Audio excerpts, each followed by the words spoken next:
Hey everybody, welcome back to another episode of Queen's Foster Crown on Cyorion Chronicles. We are missing Josh today. Very sad. Josh is not too sad because, you know, he's in Vegas, but he's in Vegas working, so I don't know how much fun that is. But we got David back this week. Hi, David. And we'll start introductions with David. I am David, and I play Botran, the human witch. Above David is Nate. That's me. Hi, I'm Nate. I play Soren, the half-elf blade singer rogue. Following up from Nate is Zach. Hey everyone, I'm Zach. I play Doran, the Dragonborn Barbarian. And on the opposite side of your screen, we got Magic. Hello everybody, my name is Magic and I play Tarak, the half-orc Way of Shadow monk. And rounding us out today is Sarah. Hi, I'm Sarah, and I play Maximil, the Tiefling Sorcerer. And I'm Ben, aka BM the DM. You can find us on Twitter at Cyorion_DND. Make sure you follow us there, and here on Twitch or YouTube. We stream every Monday at 5:30 p.m. Eastern. And since I was so rude and I took it away from Sarah in the pre-game meeting, Sarah, what happened last week? Okay. Thanks for the heads up. So, previously, after learning that the fax, or facsimile, the fake Max, was being coronated, the gang was fleeing from Katya, but then suddenly Katya and the stars vanished in the distance, and oh no, there's a sandstorm, and everyone's panicking, but thankfully, we met Miriam, a person who's part Fennec Fox and very adorable, and we were taken to a small area with the Fennec Fox folk, and they took us in and made sure that we were sorry. 1 second. I am sorry to cut you off, but did Mom legitimately go re-register as Mom Sasanoska on Twitch? Yes! It was amazing. Hi, Mom. Hi, Mom! Obligatory hi, mom. Oh my gosh. I'm Properly named appropriately. So yeah, we're gonna also have to intro Mom every week. That is amazing. The Twitch rebrand of the century. Seriously. All right. Sorry, Sarah, but I thought that was worth the slight interruption, but I just realized that. Totally worth it. Smiling. Totally worth it. All right. Continue, please. We met Josh's NPC/PC short while. Gidgy, amazing, wonderful, show-stopping, etc. And after learning a bit about a strange creature called a Nightwalker, we decided that we were going to have Gidgy lead us towards the nearby oasis and learn more either about the Nightwalker, maybe get some horses, and try to follow Rosita. Along the way, we come across a large rock and put our handy-dandy doorknob, the knob of Hearth and Home? Mm-hmm. Okay. That sounds right. Into the rock and enter, and we end up in a tavern on the other side of the world in Busat, where we wanted and needed to go. Oh, how interesting. And we're there, we're having fun, it's a great time, and Soren sends his owl cat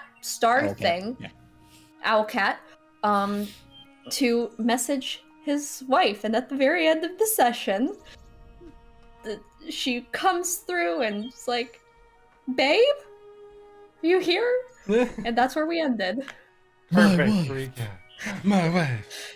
No live.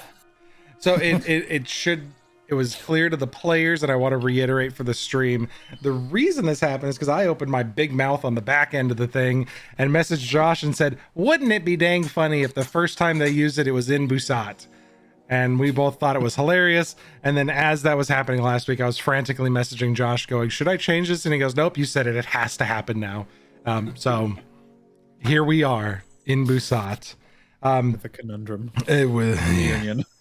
Yeah, a strange reunion. And unfortunately, there was so much going on. I at least have one of those two people read up on it. I'm going to be half reading up on the other one very quickly. Sorry. No, it's not a problem at all.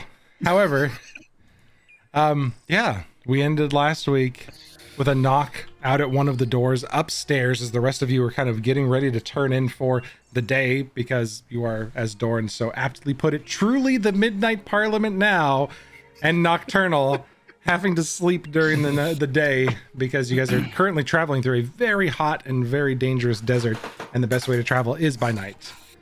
But we ended in the city of Busat, the city of gates, trapped inside of a tavern that none of you have gone out of yet, as Soren, your wife, knocks on the door and is just beside herself to have seen you.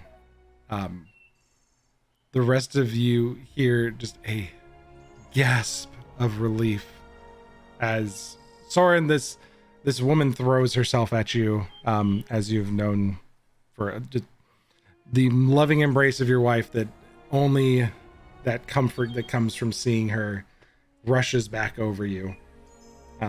Pick her up and kind of do the like once twirl around and just kind of have that moment of, I know. To be honest, I didn't think that you would be home. We knew you had gone north, and Darling, why you didn't have no idea. Clearly I don't. Why didn't you just come home? Thinkable shit that I have experienced in the last. Well- Oh gods, when did we leave?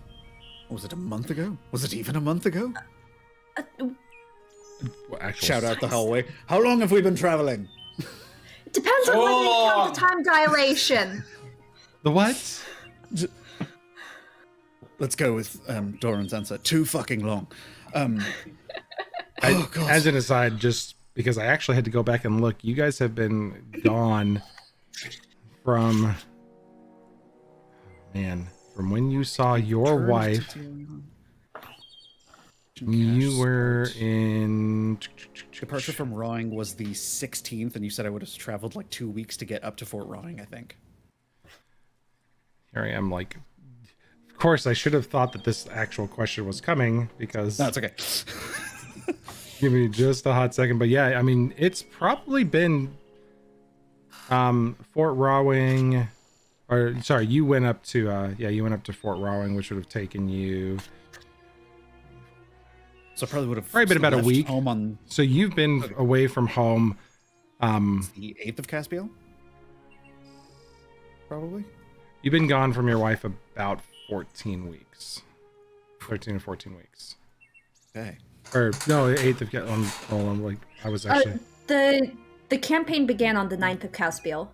Yep. Right. But there was the session 0 stuff. Now we're having like serious questions, like, man. So that's 16th is when you guys departed from Rawing, going up north. Departure under darkness. That's the one that was the session 0 that you guys were escorting Max before you met her.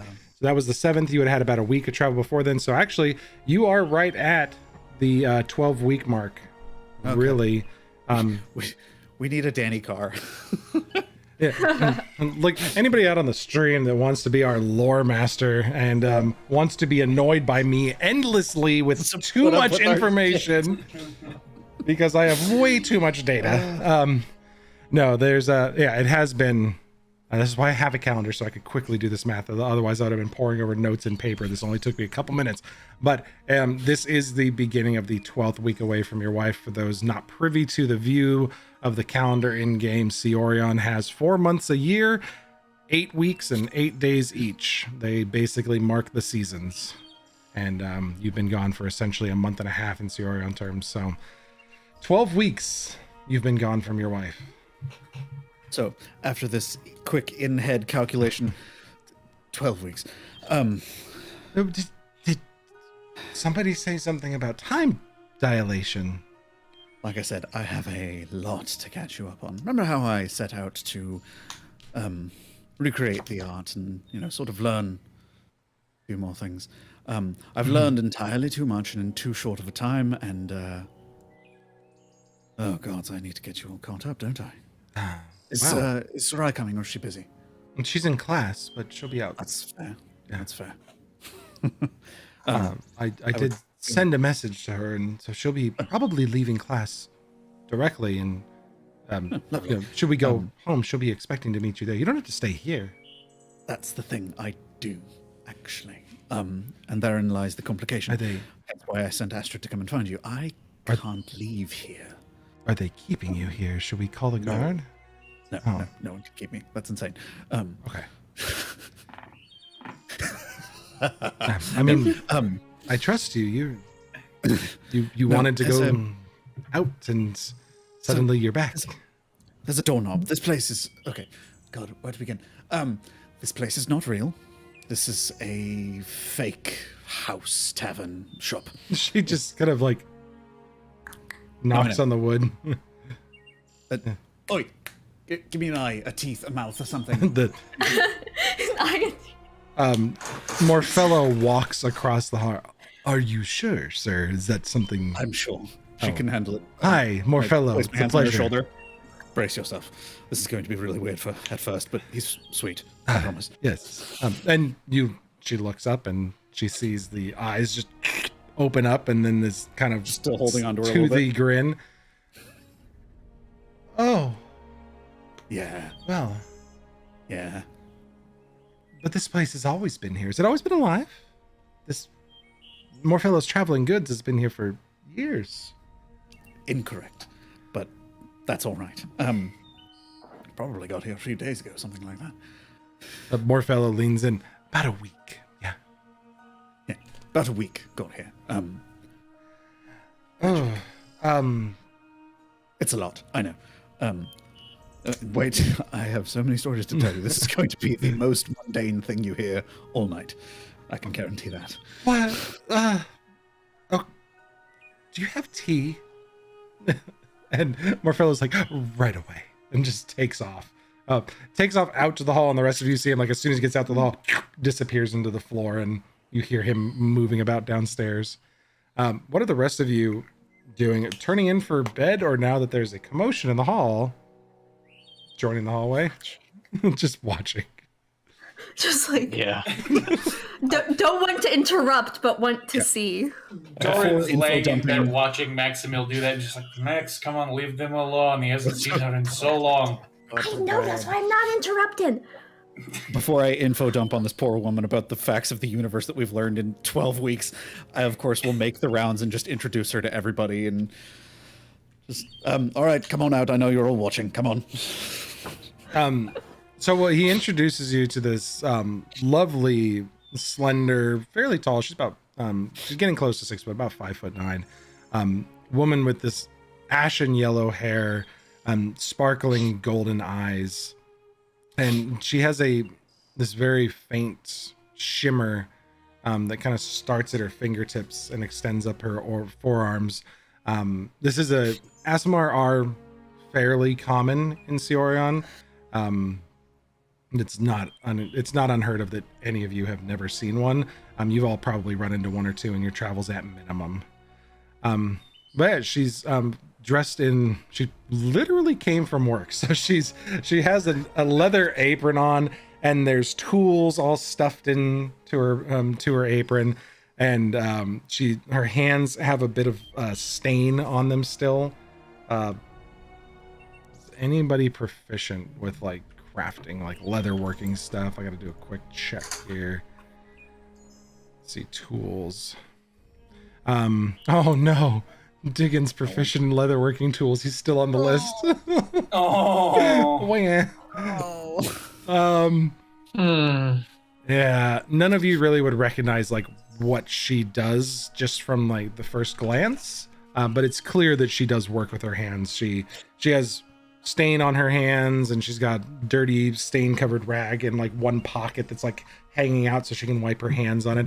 And she, as soon as you all start and she realizes she's about to meet people, she very quickly like is trying to clean herself off as effectively as possible. She thinks about it for a moment, and then she's like, dear, please Digitate to kind of Thank get you. it off of her a little bit. uh, Tricks. yeah, this is the time to be clean. Thank you, like a lady at least. So and she's like stuffing things into pockets and trying to keep herself neat.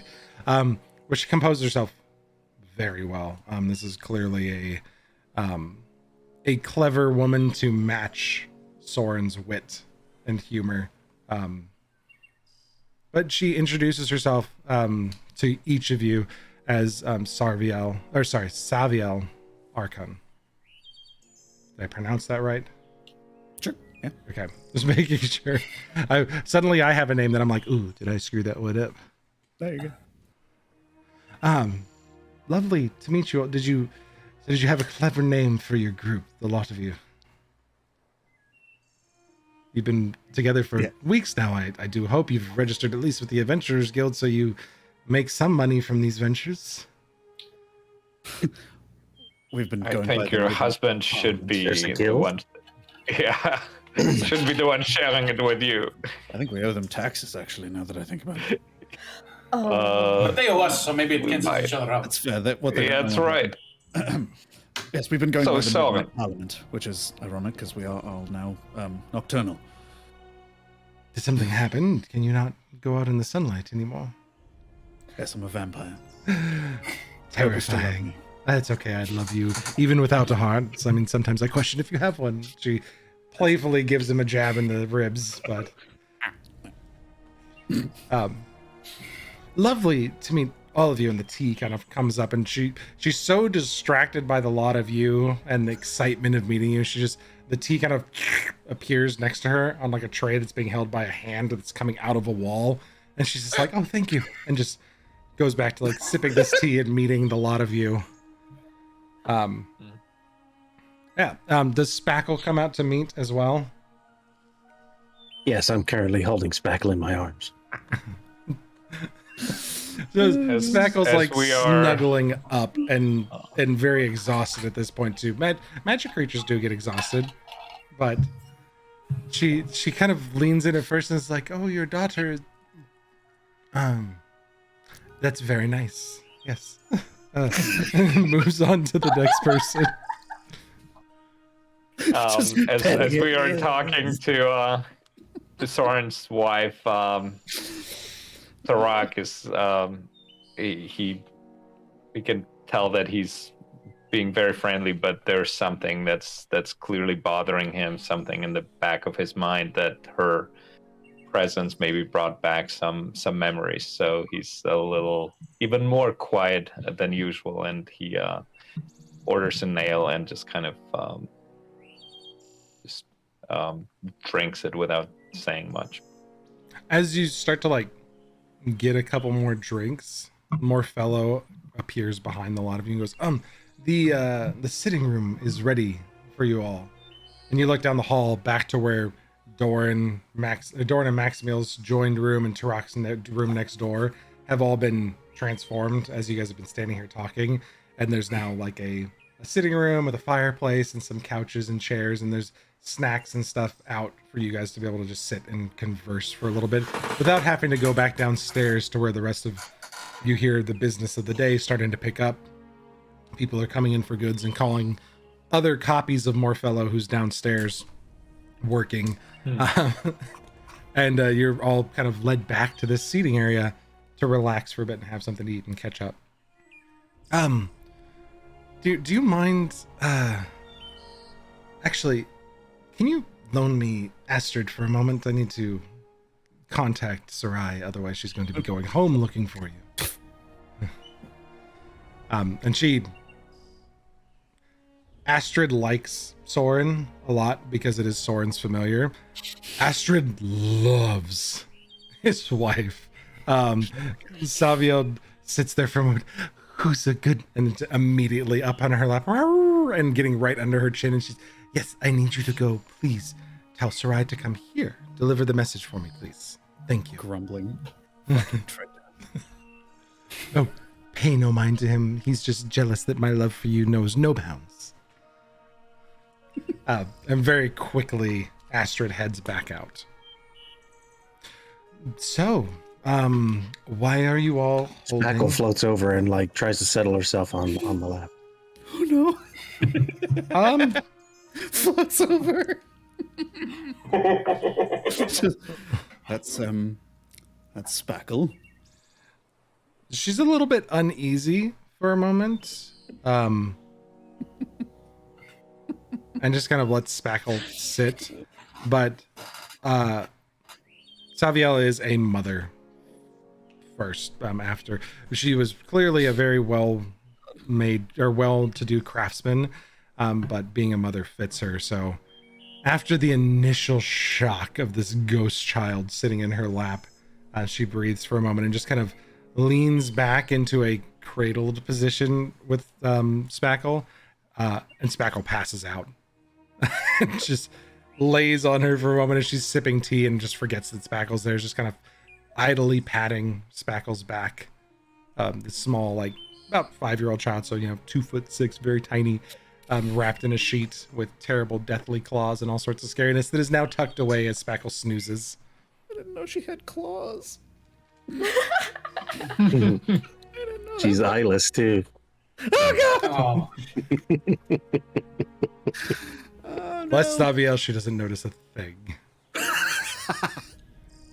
Yeah, so why are you all holding my husband hostage? And why can't he leave this place? Yes, why are you all holding me hostage?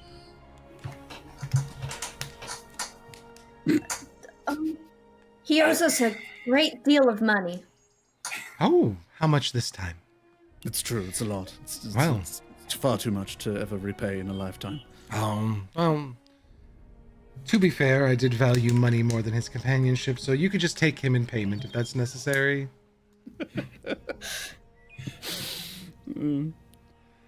No, we are here because we did not intend to be, but this place is here.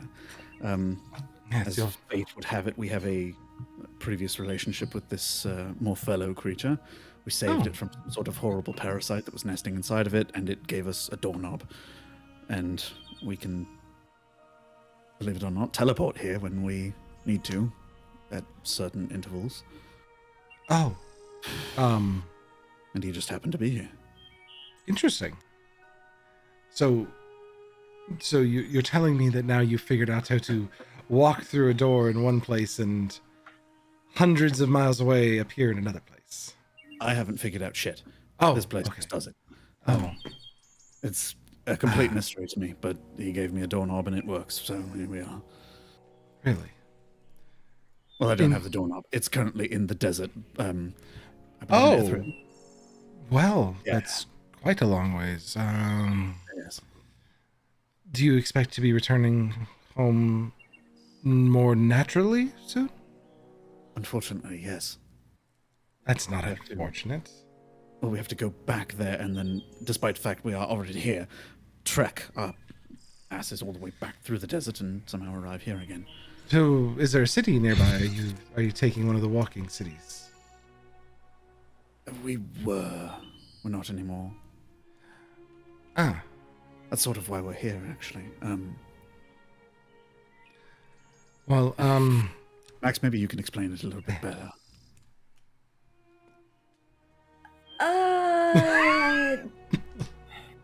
I think you could possibly explain it better than I could because I'm still a little confused. stop The- being the- There are shape changers who have taken over the city that she's from. She's a princess. Don't worry about it. She's very calm about the whole thing. They have deposed her and impersonated her and are now going to come here, supposedly. Along with, well, no, not along with, separate from a family of golden dragons that are also traveling here. I don't entirely know why. no, we lost magic. Oh no! Oh, Oh no. I did see that also on a TikTok. This is absolutely not Magic us. goes away. Somebody else was like, it would not be an episode of this D&D stream if someone didn't disconnect from the Zoom call and screw up all the cameras. Mhm.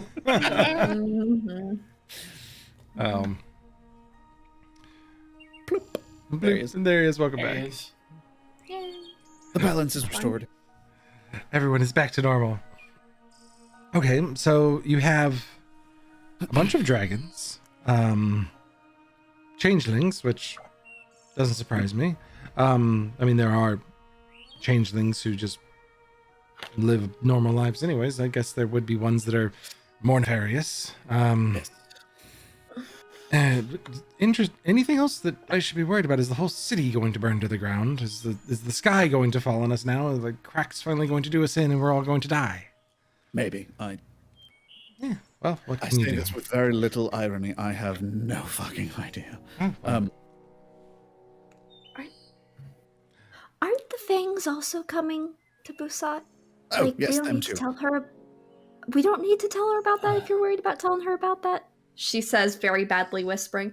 But that's another thing that's happening in Busat that may be important for natives to know. Yeah. There's also another shadowy organization of assassins from out of character. What's the place called? The Oodland. Oodland. From Oodland, who are coming here that are called the Fangs of Kirmi. Oh, Busat's always been a hotbed of activity. You know that. I mean, we already have this whole... You've been out of touch for a while. Somebody sieged Midatona. It's been burned to the ground, and refugees have been coming in here. Something to do with a group that calls themselves the Touched, and they're now there are groups of them living here. People have actually been coming out. Apparently, there are people. Wait. Hold on. There The are people Touched who, burned Midatona to the ground. No. They fled from Midatona. There was a group of them living there, and now they've relocated to Busat. And Oh, thank God. Okay. Yes, that's Touched, unfortunate. There's a huge issue. The Church of Argine, right by home. Sure. Yes, it's Are they staying there? No, they're trying to kill them. They've decided that they're an abomination. The Touched are these. We've just learned about them. They just came and they were seeking refuge. Apparently, if you die, you can come back to life without the help of the church. Some people, On rare occasion, in very certain circumstances, it's not a guarantee. there's about We met a few of them. there's One a of our few friends, actually. Oh, one of your friends. Who? Of you? Max. What was his name? Yeah. Rodden. Rodnan, yes. Bastard. Yeah. He may be. Ugh. I don't know. There's Really? hundreds of them that are here now. But the Church of Argine rose up against them and said that they were an abomination against the gods, and that the undead should be purged, and your daughter is trying to stand up for their rights among the rest of the collegiate elite, and it's very touching, but it's also very dangerous. The church is not to be trifled with. You know how they can be. Yes. Fortunately, I'm afraid there's very little we can... Well, I can do, at least. You all kind of hear a moment later, and she goes, "Oh, they're out marching now." And then a few moments later, you can hear just in the distance this echoing chant of, like, "Touched our people too, do not purge us," and like people chanting and marching through the streets towards the Church of Argine, and it's actually just a couple blocks from here.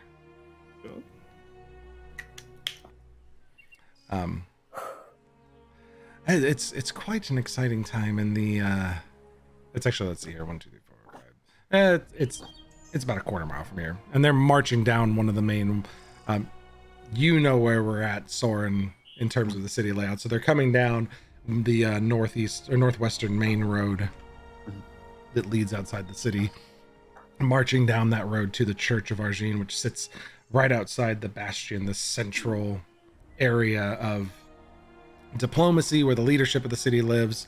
Those of you that had been here before have probably seen or passed alongside this walled inner rectangular section of the city, which is known as the bastion, which is where the leadership exists. But there's also a massive church near there, the Church of Argine, which is The white one? what's that? The big white one? The big white one, yes. The massive church in the city that follows Argine, which is a deity that a lot of lawful good paladins type follow, and clerics. It's a god of light. They follow the sun and believe in the purging of unholy, the protection of the weak and the downtrodden, and a lot of their paladins can get very convicted in the destruction of all that is unholy. And they've apparently set out against the touched. And you can kind of hear them marching in the streets as this big protest is happening.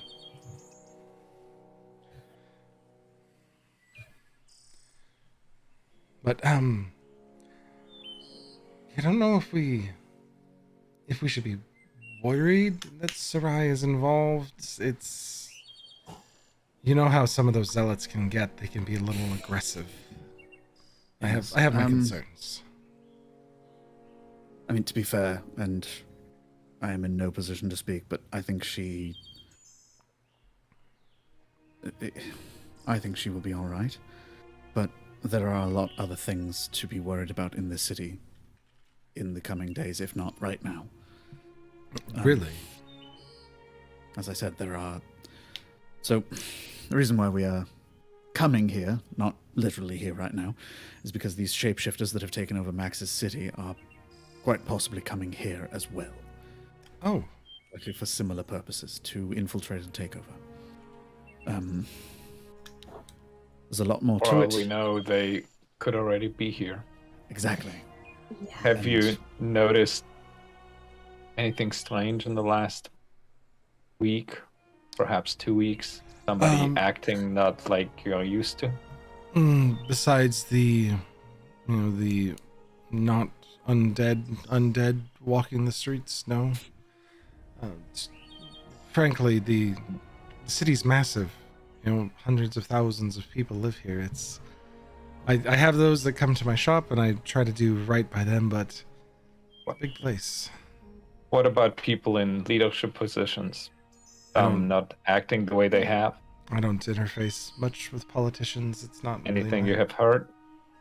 No. Truck. These changelings spend their entire lives studying the mannerisms of the leadership. So that they I don't mean- behave oddly when they arrive somewhere new. Are there any kind of definitive tests to discover who a changeling is, or how to go about discovering that?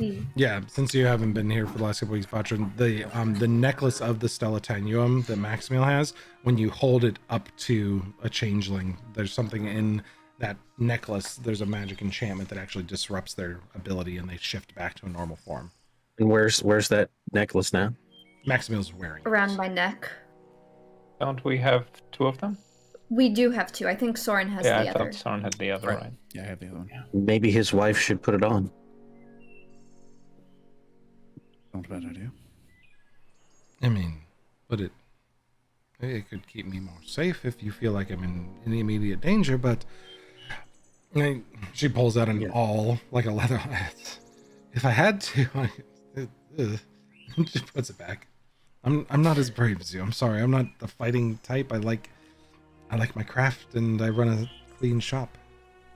It's quite all right. Yes, just in case. I mean, I can't imagine why they would target me, but I don't know. Yeah, you take mine. We still have Max's in case we need anything. Yeah. Okay. If I should suddenly show up again, you just touch me with the necklace. Okay. Subtly, if you can. Wear it under your shirt or something like that, and, a hug, something of that sort. It'll go off. And she kind of holds it for a minute, so not like this, and swings it and like bonks you in the forehead with it before she puts it on. Just very good. I understand. Yes, not like that.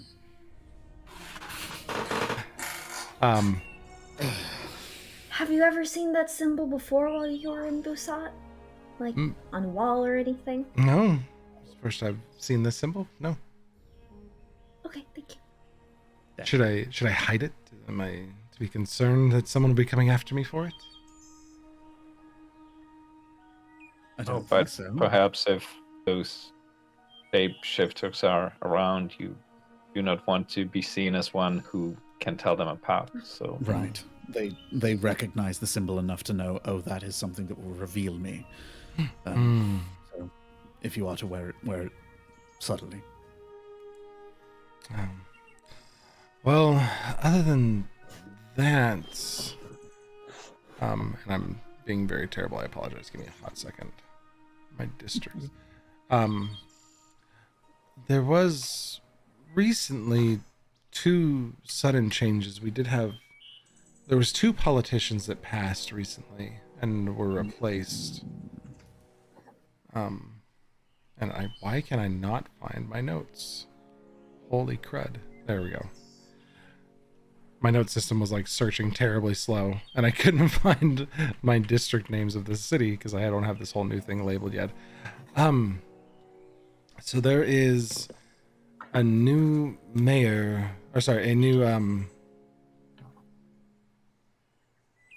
representative for Roloro, and there's also a new representative for the Ridge. The Roloro representative is Jatawe. That's Jatawe. And Albeck, you know him. He runs the Arcanum shop 2 blocks down from us. Oh. And, Why is he involved in politics? well, Albeck he's been an old strange man for some time now and saw the opportunity, and he stands with the touched, and people have loved his new passion and zeal for. Albeck has taken over as a representative from the Ridge. For the uninitiated in Busat, most of you have heard of this, but the city is so large that there are multiple districts that are kind of split out. Reloro is the central ring around the bastion. I feel bad because I don't want to share the whole map because we're not actually here for you guys to run around yet. But the central region around the bastion, and the Ridge is the northern district because the city is flat as it gets near the water, but it starts to move up a dunes and hills system, and there's sandstone that kind of goes and builds up towards the northern side of the city. So it sits naturally, 50 or 60 feet higher than the rest of the city. That's referred to as the Ridge. It's the northern central district. Those probably in the last 8 weeks, I think it had been Anzaweir passed maybe 8-9 weeks ago now, from the Ridge, and Albeck took over, and then Hibale passed in Reloro. Anzaweir was ancient, very old elf, who died of natural causes. There's rumor that Hibale's was not as natural, but I mean, those are just rumors. People talk, and I think they just... What are the specifics of the rumor? Oh, How did they say he died? I don't know. Your daughter brings home stories, and she, tells me what the young ones are saying, that he was, killed in some dispute, and they left his body in the sewers or something horrid like that. But I don't think it was that terrible. The official report said he died in his sleep. Any of these stories contain He fell on some boats. information about missing body parts? Eyebrows, No. specifically? No. Mm-hmm. I mean, do you know many elves and half-elves that die and lose their eyebrows? No, but we know of a shadow organization group that collects eyebrows from their victims. You really have been interestingly traveled, haven't you? This is quite the adventure you've been on in these short weeks. Yeah. A moment after that, you hear downstairs the bell ring, and more fellows. Downstairs, you hear him call, "Yes, miss, what can I do for you?" And she goes, "Where is he? I know he's here." The cat showed up. Shoot, I just briefly forgot her name for a moment. Astrid. Astrid showed up, told me to come here. Where is he? Oh, upstairs, madam. Yes, just head up. Then as you see sprinting around the corner, the same ashen hair on a much smaller frame, with the same golden eyes and the fire-like shimmer across her skin. She looks across to the sitting room and she goes, "Dad? It's me. Dad!" and sprints and tackles him on the couch. This young Asimar woman dives in and she drops her book bag scattering to the floor behind her. And she just starts rapid firing. "You won't believe it. They brought me into Estatarth. I'm working with the Conjurers Guild now. I've learned so many things. I can do this with my hands." And she just like conjures water in thin air and just like splashes it at you. And I told you I'd learn a lot more exciting tricks. But, Mom, hi. Excuse me. I'm sorry. And yeah. These are my friends. Her mother, Savio, just kind of like nods at her, and Sarai stops for a moment, like cleans herself a little bit and like gives a slight bow. "I apologize. Hi, I'm Sarai. It's nice to meet you." We have heard all about you. I'm sure you have. He doesn't speak much, but when he does, he doesn't shut up, does he? Yes, I've told them everything about you. I'm sure you have. And she like prestidigitates sparks at your feet. Hey. I'll do it right back.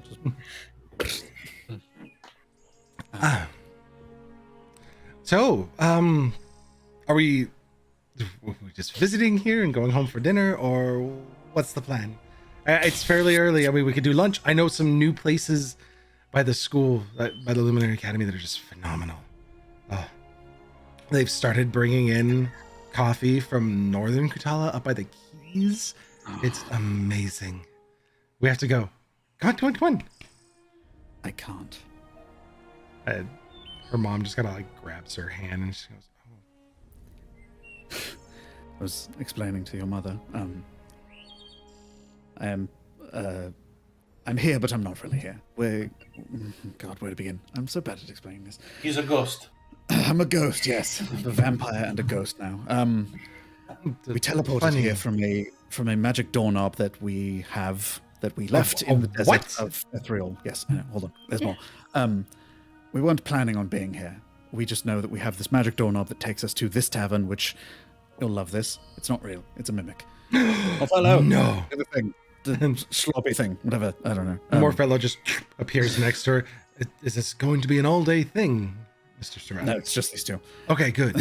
And she's just like, "Oh, no." Not a fucking word to any of your friends. Understand?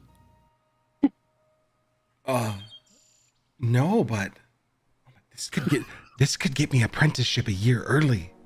I'm aware. Not a word. So we have a magic doorknob. It takes us here. We can spend a few days, or maybe just a day. I forget. And then it spits us back out, and we are back in the desert.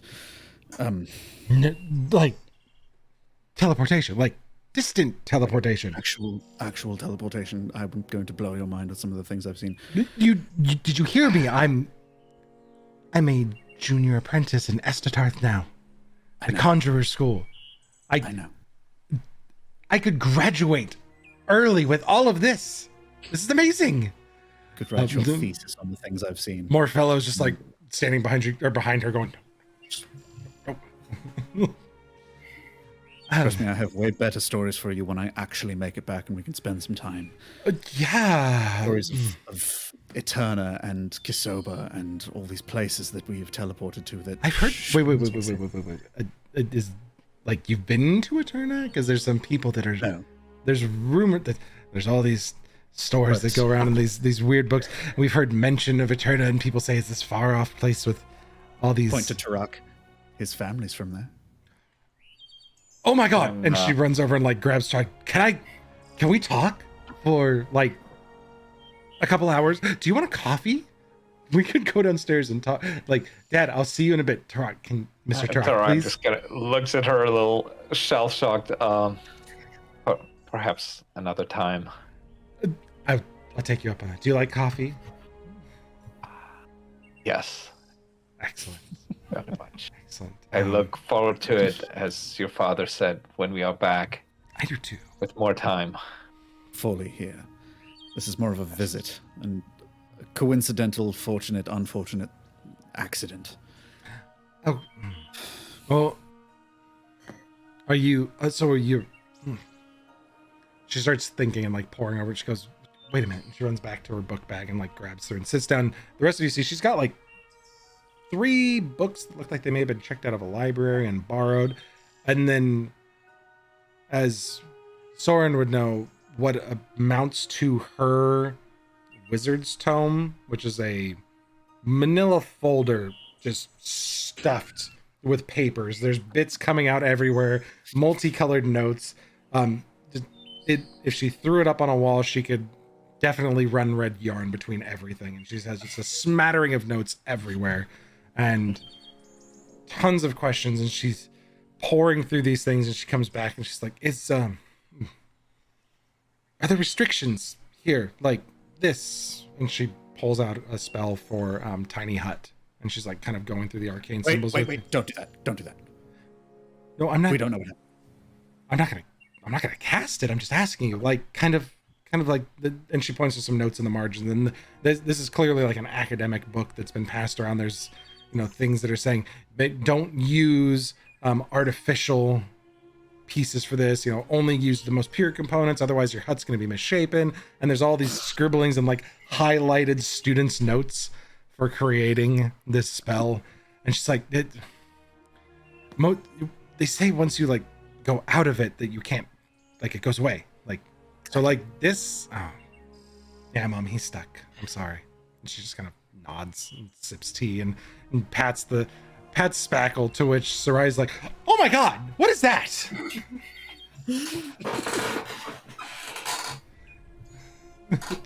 Spackle wakes up and is just like, and goes back to sleep. That's Spackle. She has a condition. Clearly, do you need help? Kidding. This is familiar. She's interesting. Unique choice, sir, ma'am. Yes. I'm trying to be respectful. Sorry. Hi. I didn't get everybody's names, but I was very excited. It's Batran, Maximil, Tarak, Doran. Good. Okay.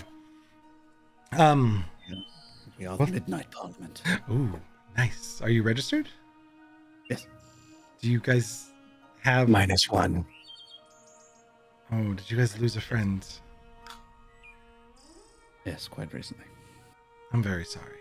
That's It was a unfortunate. Really? Really? Interesting. There's a couple enrolled this year too. They're starting to become more frequent. It seems more are starting to wake up.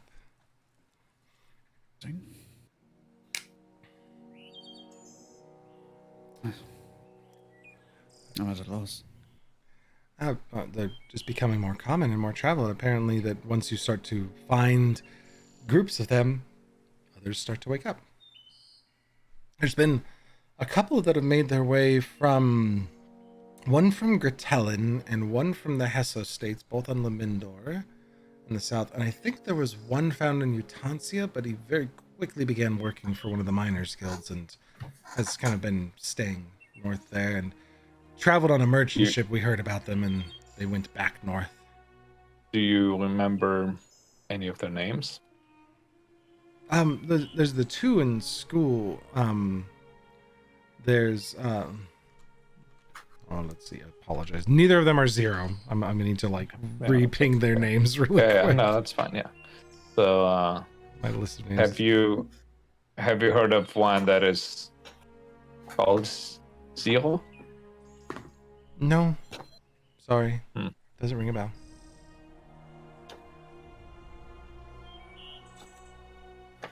So you said there are 2 now Yep. enrolled in your school?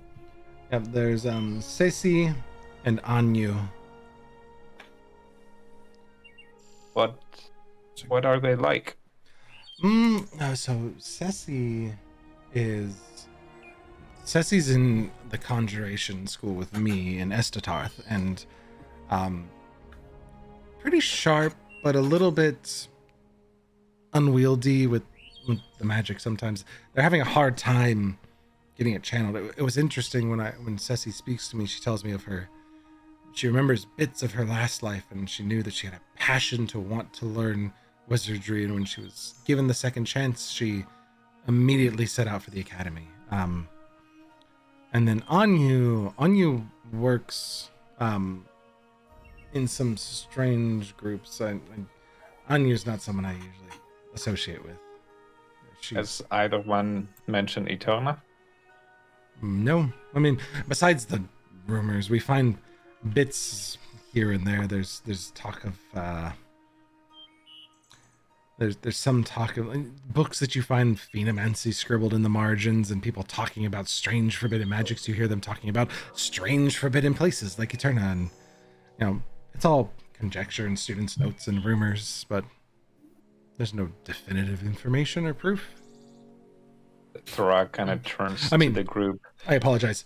This is fairly definitive proof as she motions to Tarak, who has slightly purple tinted skin. He says, we know our friend was unique, but do you suppose there could be dangers that any of the other Yuriks could turn into some weapon? They're possessed by somebody. Are these creatures now ones that we need to be aware of and beware? Your uncle in Kosoba, he said that this one, that ours, was different, I believe. He was... I can look back through my notes if I want to be specific, but that ours specifically was dangerous. And, at the time it seemed like a load of codswallop, but... But was he dangerous because my uncle already knew that something else was in there besides digging? Maybe. Or maybe all we should have them, known that. Well, We kind of it will not help us to second guess what we could have done differently. We all wish we could have prevented what happened. I'm more concerned with the fact that perhaps these Yuriks now will become yet another weapon. Especially if they're suddenly showing up in droves. So you had mentioned, Tarak turns to Cernstar, you had mentioned the two at the academy. How many others have you seen or have you heard of? We've heard of a few. They apparently they wake up all over. They're just in hiding around. From what I've read about them, which is very limited, they first started to show up with the dwarves down on Lamindor, the kingdom of Kamtharum. They started digging deep, and they found stores of them, and then they started finding them elsewhere. When did they first start showing up? The initial first couple, the earliest records, about 80 to 100 years ago, I think. Oh, okay. And that was the first one, and then that was for a long time, and then it was decades before someone saw another one. But now they're starting to show up more frequently. Many are taking, naturally they're a little bit more resilient. They take interesting jobs, and some of them sail, work trade routes. Others, I even read about one that woke up in Utancia and worked for the miners. The one that works for the miners guild, but then there's another one that actually owns a tavern in Utancia. I read about. Interesting. Very. There was recently. But you have not heard. Yeah, I was talking more about the last 10 or so weeks. Have you heard that any more have shown up since then?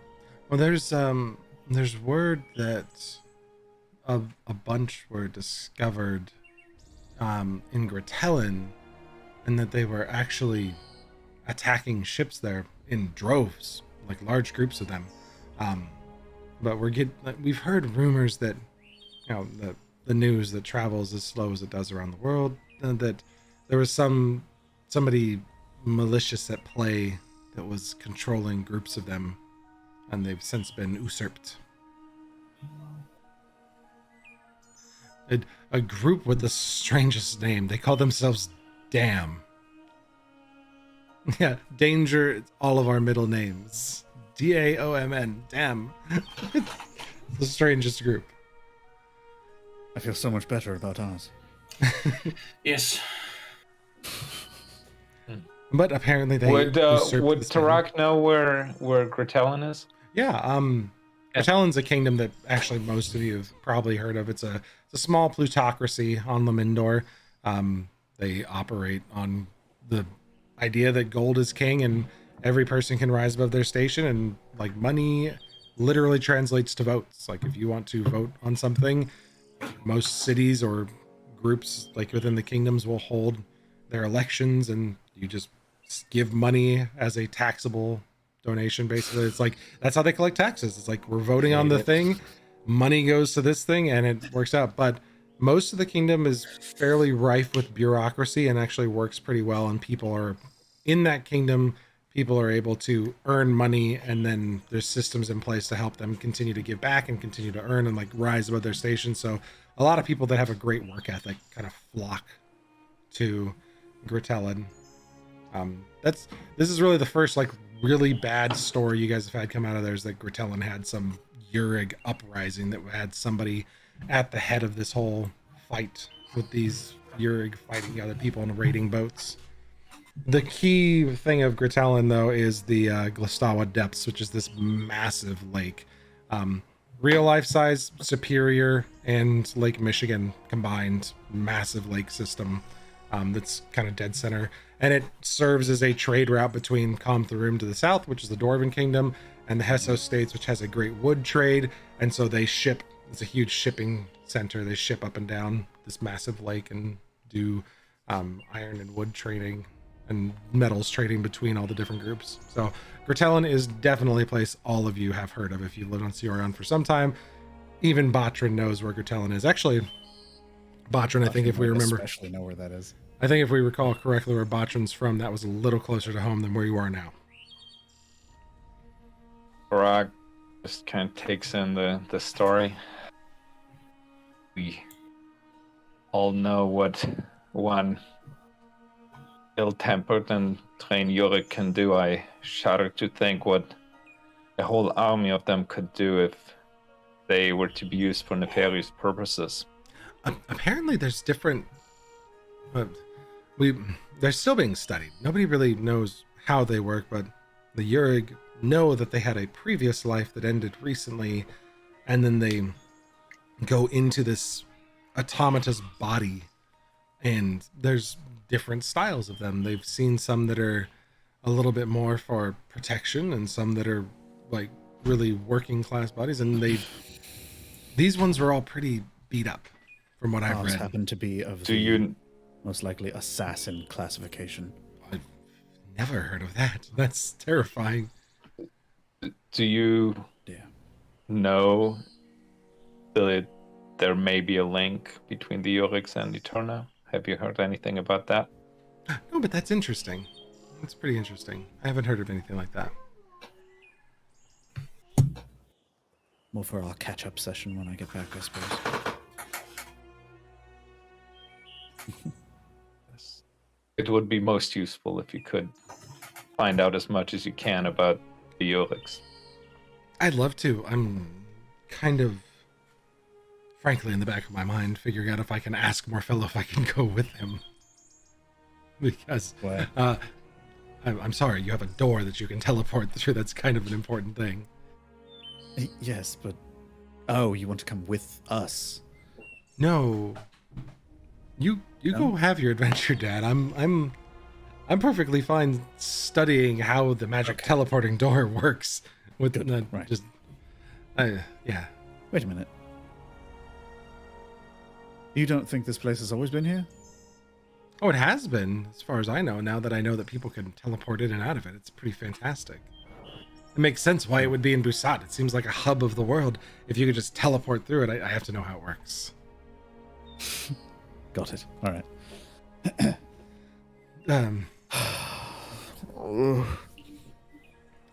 Savio kind of like, as the conversation slows a bit,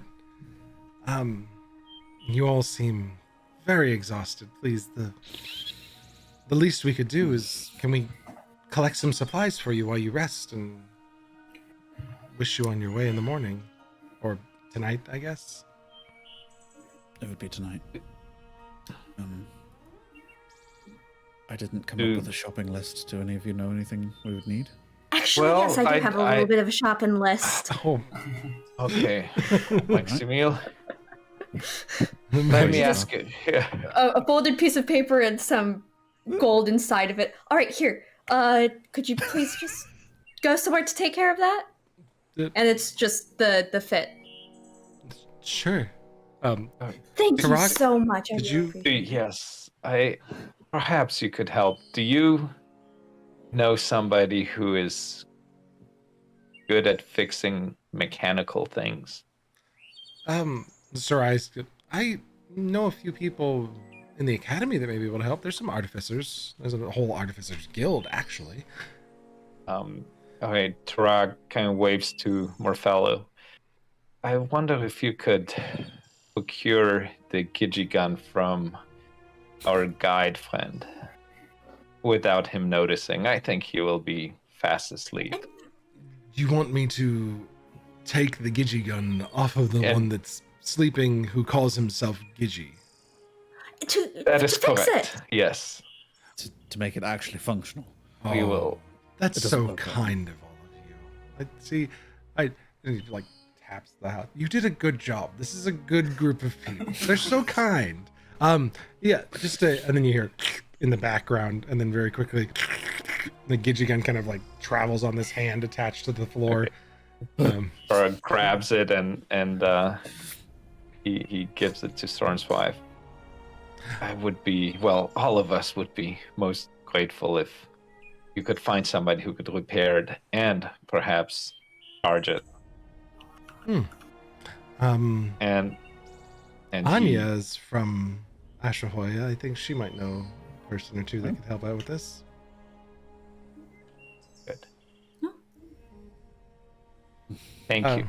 Yeah, Would be most grateful for it. absolutely. You all rest. We'll get these things and meet you back here this evening. Oh, darling. And I'll pull out from my pocket 10 platinum and just very carefully like slide it into her hands. For the time I've been gone. Haven't been able to send anything back, and She kind of I'm peeks here. down. She's like, "This has been a very good trip for you." Wow. so far, not bad. Yeah. If this is the proceeds, I mean, you may yet have a school able to revive that lost art. I'm so happy for you. Yes. And there I thought you were going to gone. You may be gone for a while longer. Yes. Quite a while, I think. Probably a few weeks at least. Well, we'll be here. Lovely. They'll give their hugs to dad and husband and kind of nod nicely to the rest of you. Sarai stops and talks with Morfello for quite a while in the hall, and Savio's like, I'll catch up with you later, dear. And At a certain point, I'll kind of like shuffle her along. Go, leave the mimic alone. Go back to class. oh, fine. Maximil gave me this, though. I mean, well, Mom didn't know, but I think I can help Maximil out better with this. I'll be back soon. Thank you. And they take off. This as quickly as they arrived. And as you all are standing watching them leave, you hear the rooms change behind you. And you look back down the hall, and there's a Doran and Maximil face on one of the doors, and the rooms are back to where they were set up before. But you all can now take a long rest. A well-deserved long rest, as you all have been waiting for so long. out in the desert. Long rest. Goodbye, point of exhaustion. I know that one's been hanging on to you for a long time. Bye. Why isn't it? Why isn't it it's not letting get? I can't get rid of my point of exhaustion. Oh, you just have to manually take it off. I was trying. Yours is permanent. You have to click the 0. I'm joking. It's not permanent. I fixed it for you. When you mouse Thank you. over, I was trying to do it. when you mouse over to Like- select 1, if you mouse over the 0 and click the 0, it manually removes it That's- for you. I was doing that. Oh. And it wasn't working. So that's Oh, why I well, was freaking then out. I just have to re-add it for you because it sounds like it's a permanent point of exhaustion. God hath deemed it so. Let me sleep. The sound of the chanting in the street, dies out eventually, as it fades into the distance as the protest continues to march on, and you all realize that Busat is a place with many issues now, many questions left to be answered, but you wonder about what things you can possibly fix in the future as you all drift off to sleep. And that's where we will take a short break because we've been going for a little bit here. I want to make sure to give everybody a break at about the midpoint. It seems like a good point to take a quick 5-minute pause and let our players go grab a drink and stretch for a minute. And everybody on the stream, we'll be back shortly.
Welcome back, everybody. Thanks for hanging out with us on break there. We have just had everybody get some rest finally, or get ready to turn in for some sleep, as they were stuck being truly the Midnight Parliament and being night owls, and sleeping through the day as Soren's wife and daughter went to take care of some shopping items for you guys. Everybody got a long rest, right? Perfect. Excellent. And you wake up as the veil is starting to draw across Cyorion. Creatures of the night, and I am not being the sound guy I'm supposed to be. Birds can go away, but the night starts to creep into Cyorion, and you guys hear Busat kind of become the city it's known for. There's, hundreds of thousands of people here. This is a very busy port city. Busat is nestled on southern Katala, right next to the massive Ethereal Desert, and this city serves tons of people coming in and out of it, traveling all over the world, and taverns here are on just about every block, and they tend to be pretty poppin' and pretty busy. So you guys mostly get awoken by some of the people actually coming in to have a couple drinks downstairs and check out the general goods shop, and then there's a tavern directly across the street. They're kind of moving in and out between the different cities, and you guys wake to that noise, but you do get your long rest, and there happens to be a cup of coffee, even if you didn't ask for it, hot in each of your guys' rooms as you wake up. And Gidget is now, out and about and kind of looking around. You're like, oh, can we, guys, are we going back to the desert soon? Hello. Starts knocking on doors like, Max, Soren, can we go back now, please? This place is weird. Hold your horses, Kiju. We are waiting on some supplies, and then yes, we will make our way back to the desert. I don't like it. I'd like to go back now, please. This is really, really strange. And just ducks back into a room and is hiding in a corner, like slowly. And has anybody seen my gun? It's missing, and I swear I went to bed with it. Keep looking. Sure, Okay. you'll find it. We saw it somewhere. Just keep looking. It's here. Oh, okay. I'll look. That's a good idea. I'll look around. And start digging through the sand pile that's in their room and looking just freaking out, trying to find something. I hope they'll show up soon. Probably about 20 minutes or so after you all wake up and get your stuff together, you hear your wife and daughter downstairs. Excuse us, pardon me, coming through. Excuse me, we gotta go upstairs. And you peek down the stairs, and they're carrying a couple bags each, making their way up. So Max, first try. She's like, I got it for you. Here. And she hands Thank you so much. this Thank you so paper much. wrapped bag, or this like parcel, to you, that's like tied off with some twine. And Thank you it so much. actually has a specific tailor's name on it. It says Deshane's Threads on the little tag there. Thank you. The Shane's. Yeah, Threads? mom's friend made it for you. She told her about it, and she whipped it up today. That is amazing. Thank you so much. And did you tip? Like, the money I gave you, was that enough for a nice tip too, or do you need more to? Yeah, she And how said much was that? no. And she said anything for the true princess of Katya. Gets it Okay. on fast. What does? Wait, the How? true princess of Yeah. Okay, now I'm concerned. You said Deshane. Does Anaya. Well, she have she said a true princess of Katya. Yeah, she's mom's friend. She's from Ashahoya, and I described you to her, and she asked your name, and I told her it was Maximilian. She goes, "Oh my gosh, I got to make something for Maximilian Archambault," and she just started working. So she says a true princess of Katya, and she just. Is there something weird going on? Because I don't think there was any I don't think that was more. She was Could just be harmless, or it could. I think she was just really excited to Means make something for you. Okay. Okay. Okay, because the She told me something about how you bravely like left your city to strike out an adventure, and she said she kept talking as we were having an early dinner while she was wrapping up, but she just said that you embodied the spirit of Katya, and you went out to strike out on an adventure, and she called you a true princess of Katya. So Okay. compliment, I guess. That's lovely. Max's face is like this bright red pink. Are you well? Like you normally you were pink last I saw you, and now you're really, really red. Yeah. I change colors sometimes. Anyways, Oh, thank you that's so neat. much. Oh, you have color shifting tiefling friends. Okay, you and I are gonna have to talk more. I mean, this is really, I dig this. Once again, I cannot stress how much more there is to it. This is the tippiest tip of the iceberg. Yes. God, she's going to Anya lose her was shit about an old dress. Anya was very taken aback that she got to make something for you. It was, Thank you. Thank her again. I mean, I need to thank her in person once I'm able to like actually go outside. But thank you. And I suppose I could arrange a meeting. Yeah, of course. Next time you're in town, we'll arrange. yeah, something. I'd love that. Very well. For the rest of you, we got some basic things. Oh, here's your. She pulls out one package. Anya said that she knew exactly who to take this to, and within a couple hours it was fixed. And I think it's charged. She hands you this bag that's glowing blue from the inside, indicating that there is a charge on the gun. Nice. I didn't want to touch it, so. Oh, that's probably a good idea, and I think you will have made our twitchy football friend very, very happy. How much do I owe you for this?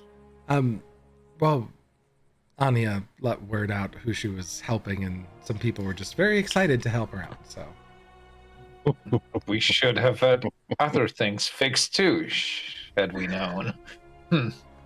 Missed opportunity, I suppose. Well, in any case, thank you. Oh, It's much appreciated. Very We are welcome. coming back, of course. Yeah, I mean, I'm sure these people would love to see Maximo next time she's in town, and there's people from Ashahoya who all live through here, and word will get around through those that are from the cities that the princess was here and visited the town. And are you feeling all right, Max? You okay? Say that she came to this tavern specifically and thought that it was really good. And that the goods here were like really good. Yeah, absolutely. Nothing Yeah. but the highest praise. For the rest of you, I'm an okay cook, but we picked up some things for you for the road, some goods. And she pulls out some like fresh treats. There's some freshly preserved fruits and some vegetables and stuff that are like root vegetables and last well. There's a couple like Busat's got a couple shops that are for travelers going to the desert, and there's one that's called Just Like Ma's Cookin' that makes little travel bags that just say, add 2 quarts of water and bring to a boil. And they're like these little hot pot stew meals that are day rations that you can just unzip basically and dump into a pot and make yourself a home cooked meal. They brought you 10 of them. So there's 10 fine rations essentially that if you take a short rest on the road with these meals, you'll gain a hit dice of health back for free on top of your normal hit dice for your rest. So they fill you up with a nice home cooked meal. There's 10 of those, and then there's a various smattering of about 10 other rations worth of food. Some jerky, some dried goods, some road fare that'll hold you over well. And you all said you were going back out to the desert, so I got you this cream that helps a little bit. Maybe it'll help you during the day. It's a magical cream that really kind of just helps keep the sun off. It's super magic sunscreen that actually keeps you cooler and helps hydrate you as you travel if you just like rub it on your skin. So it gives you resistant to heat-based weather effects. Nice. So extreme heat temperatures, you guys will have immunity to extreme heat-based weather events. Question. Yeah, Randomish. sure. Does resistance against fire damage help any with that? No, dehydration and heat exhaustion are a little bit different than fire damage. What about necrotic Cool. damage? No, because you're not rotting under the sun, but if we want a sun that spews rot waves, I guess we can do that too. The sun turns green and everybody dies from rot. I mean, what is radiation if not just advanced? It is. necrotic? It's just advanced. Oh my gosh! What? No, you're so right. There's a reason I drink at this stream. You guys make me think too hard.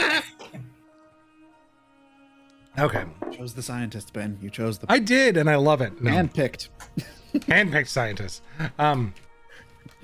So, how much longer do we have with you? Time for dinner before we go, or Do I know that answer? instinctively you know you've got 24 hours, but you also know that with Okay. the sundown in the desert, now's the time to Valuable be travel traveling. Yeah. Gigi kind of comes back out of their room. I couldn't find anything. There's nothing back there. I think we found it. Just wait a second. Oh, Hang on. okay. That's Gigi. He's our guide. Hi. Oh, blowing. Why is your hair doing? What? You know what? Never mind. I'm gonna go back here and just wait. No, this isn't too much. I gotta get back to my desert. Oh my gosh. Okay. We're calm. So we need to get our ball of anxiety back to his desert home. I'd say I don't ever think I've heard of a Bayashi making it all the way to Basat. Usually the ocean keeps them at bay, but I guess if you walk them through a doorknob teleporter. They are not supposed to be here. But more importantly, the night is pretty much the only safe time to travel, despite the Night Walker, which I'm still fucking terrified of, whatever that is. But it's better than traveling in the daytime in the ethereal desert, which is actual hell. So we do unfortunately have to get going soon. Don't let us keep you. We'll see you all home soon enough. Not soon enough. Sarai, brimming with tears already, dives in for a big hug. We'll pick her up and give her a big squeeze and just kind of like hold the sides of her face. I am coming back, I promise. Things are insane out there right now, but it's going to be all right. Okay, I may be here, but I'll be waiting. Thank you. Be careful.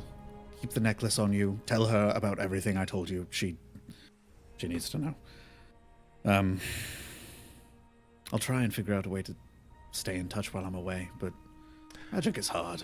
Yeah,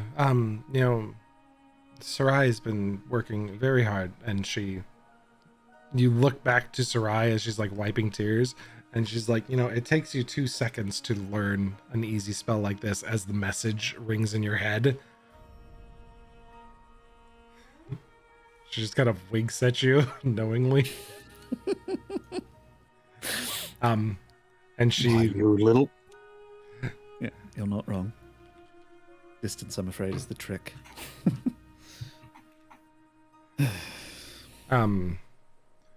She shrugs a little bit, and she says aloud, well, that's why I got you this. And she pulls out a spell scroll from her pocket and hands it to you. And she says, you have to do a better job. I shall try. Not all of us get to go to fancy wizard school. Some of us have to go and learn it ourselves. Well, fancy wizard school and dads that teach you to have slightly sticky fingers while being wizards is a helpful combination. Oh, God. I would just put that in your pocket and don't talk about it until you get there. Mum's the word.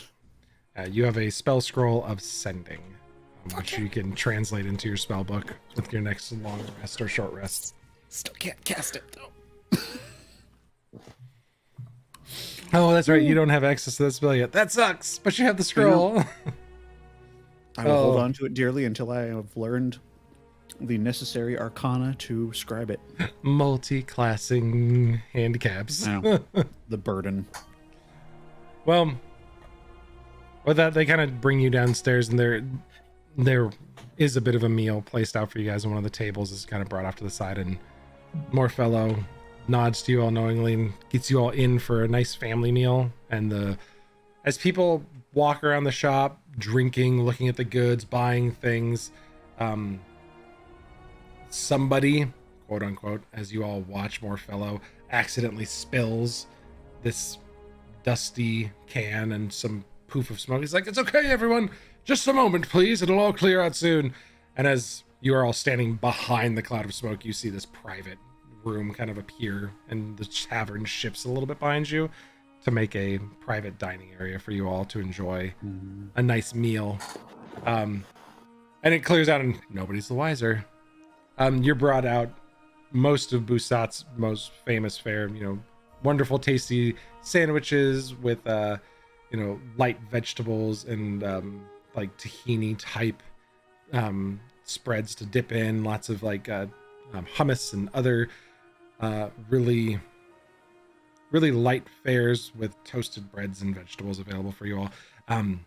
Teas and drinks as much as you guys want to have your fill of, and there's plenty of jovial laughing and enjoyment for that bittersweet 30 minutes or so that you guys spend having a meal together before you take off back to the desert.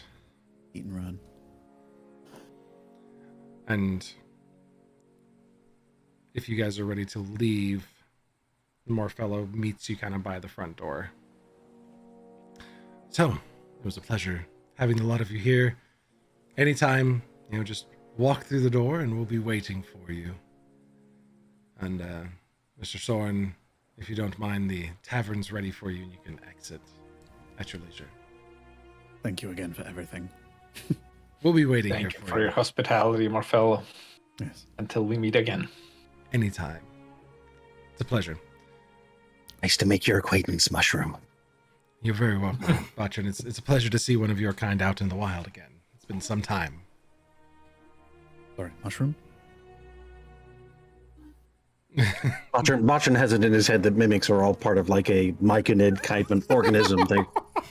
They're all This mushroom. absolutely reinforces that belief that this is a colony of fungi living together in your head. Exactly. Yep, you are sold. That's hilarious. Oh, God. Well, Soren, as you reach for the door and touch it, you feel the warmth on the other side as the knob reflects the heat of the desert. The foot traffic outside, you can hear them complaining of a strange smell as they all kind of move away and nobody approaches the door for a moment. And when you turn the knob and step out, you open back to the desert in the middle of the night. We make sure Gigi is with us. Gigi is We didn't behind forget him. you Good. and immediately sprints through the door. Like runs past everybody. Savia's like holding Sarai back and she's going, "Whoa. Oh my." And she's like reaching out, she's like taking notes frantically, trying Steps to to the door. Just kind of. It's Told you. amazing. It's incredible. Everybody steps through the door, I'm assuming. Yep. And as you pull it closed behind you, hear the as the chalk-ish outline of the door reshapes to the rock and the handle falls off in your hands. Well, that was interesting. Very handy. Back to the desert. That right? Rakan puts a hand on Soren's shoulder, and I'm glad you got to see your family, at least for a little bit. Thank you. We shall try to have you back to them as soon as we can. But it seems like we have a lot of things to do. So much. Okay, question.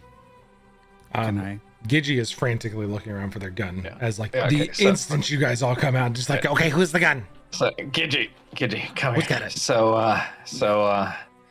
I know we took you a little bit out of the way, so we thought that this may make up for some of your trouble, and I show him the shiny working gun. Oh my gosh. That now I don't know why you would need a Gigi gun in the middle of a desert, but It's amazing. He points it at a wall. Point this away as, from your face. as soon as he gets a hold of it, points it at the rock wall you were just at, and he goes, ah! And just right against the side of the wall. Jesus Christ. Oh, it's amazing! Oh my I god. think your heart was in the right place, but he is going to injure himself far more with that now. This is phenomenal. He seems nimble enough, and he's got all that We need to make use to- of him while he's still alive in one piece. to soften the blow. Okay, He'll well, be okay. let me get my bearings. Take it easy. Come back now. Walk. Okay. He just starts like slowly walking back to the group. Okay. Hey, Hichi, focus. We need to find our way to that oasis. Okay. Yeah. And looks up at the stars for a moment. Soren, you had a question while he's like trying to figure things out. I did have a question. Can I ask for someone to make a roll? Absolutely. Tarak, would you mind I a would deception be- check? A deception check. I'm interested now. I'm intrigued.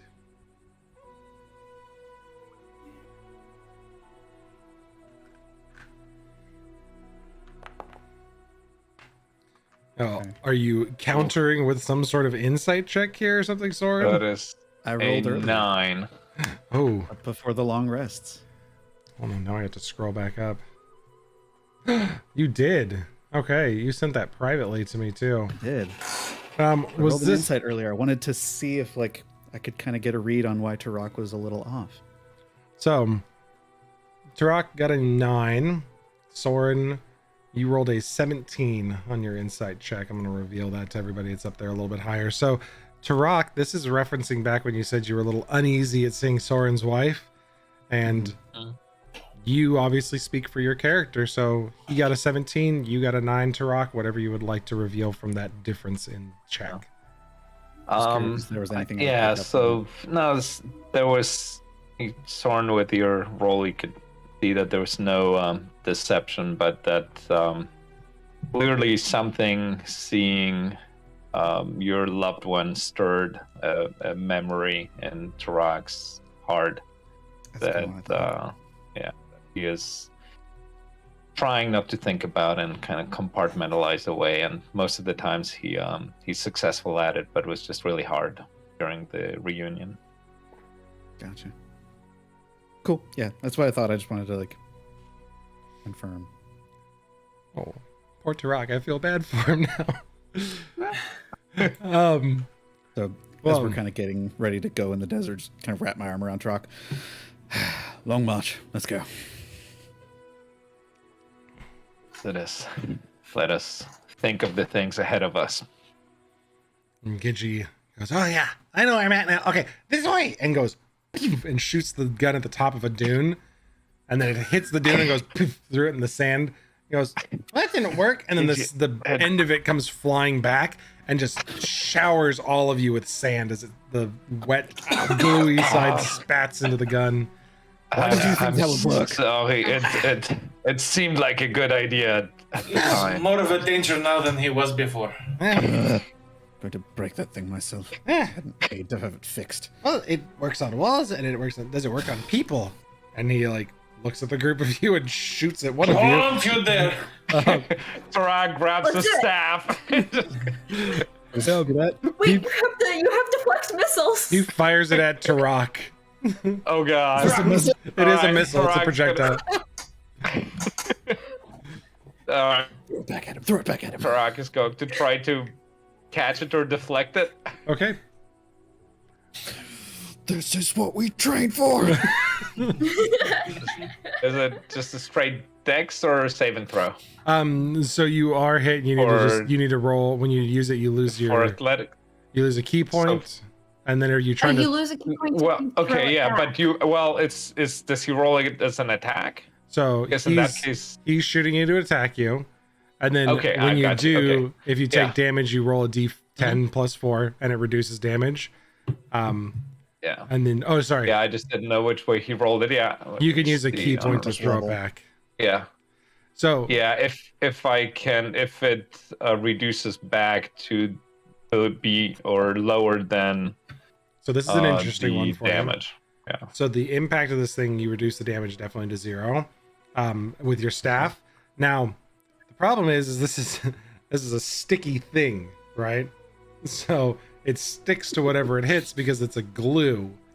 So it's coming at your face. You can definitely grab it with your staff, and unfortunately, you can't spend a key point to get rid of it because there's no like turning it somewhere. But you can definitely grab the sticky end with the staff and deflect him from flying at you.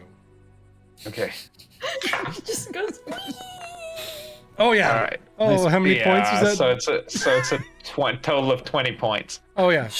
With 20 points, Gigi shoots it at you. You immediately just like boom, boom, and throw it over your shoulder, and he goes, "Wah!" and flies past Tarak, and then lets off the trigger and goes. As he's doing it, Tarak is trying to catch him. All right, acrobatics check to see if you catch him. Absolutely, I'm here. All right. Come on, let's do this. If there was ever time for an extra 20. All right, no. 13 though. He's flying by too fast. You try to reach out and grab his foot, but with your added momentum from deflecting, he just goes wing and shoots past you. Right. And then he lets go, and you guys not do that again. Let's go.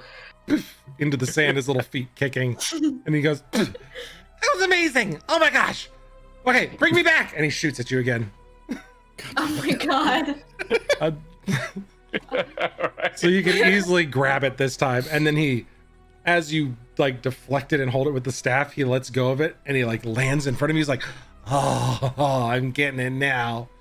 This is cool. Right. Okay. All right, can I just grabs him, lifts him up, said, do not do this again. Okay. We have places to be, things to do.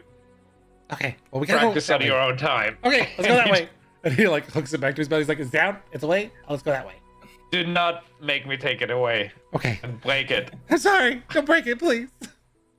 He immediately He's an takes off excitable running. little creature, isn't he?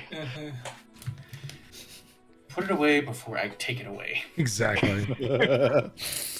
So he takes off running further to the southwest, and takes everybody a little bit further into the desert.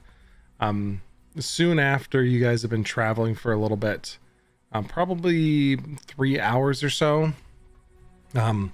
It's still fairly early evening, so this would be like 9 to 10 o'clock. It's getting late for most people, but out in the desert here, it seems early because as you start cresting the dunes closer to this place, you can easily see in the distance the fire around the oasis as people like have campfires and stuff out for the evening. And I'm frantically trying to make sure that I log in with the stream user because that would be embarrassing if I switch to a map and I don't.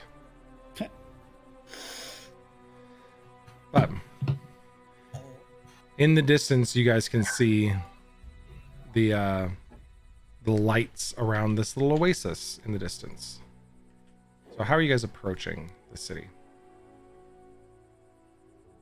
Does Tarak see anything with the eyes of the eagle?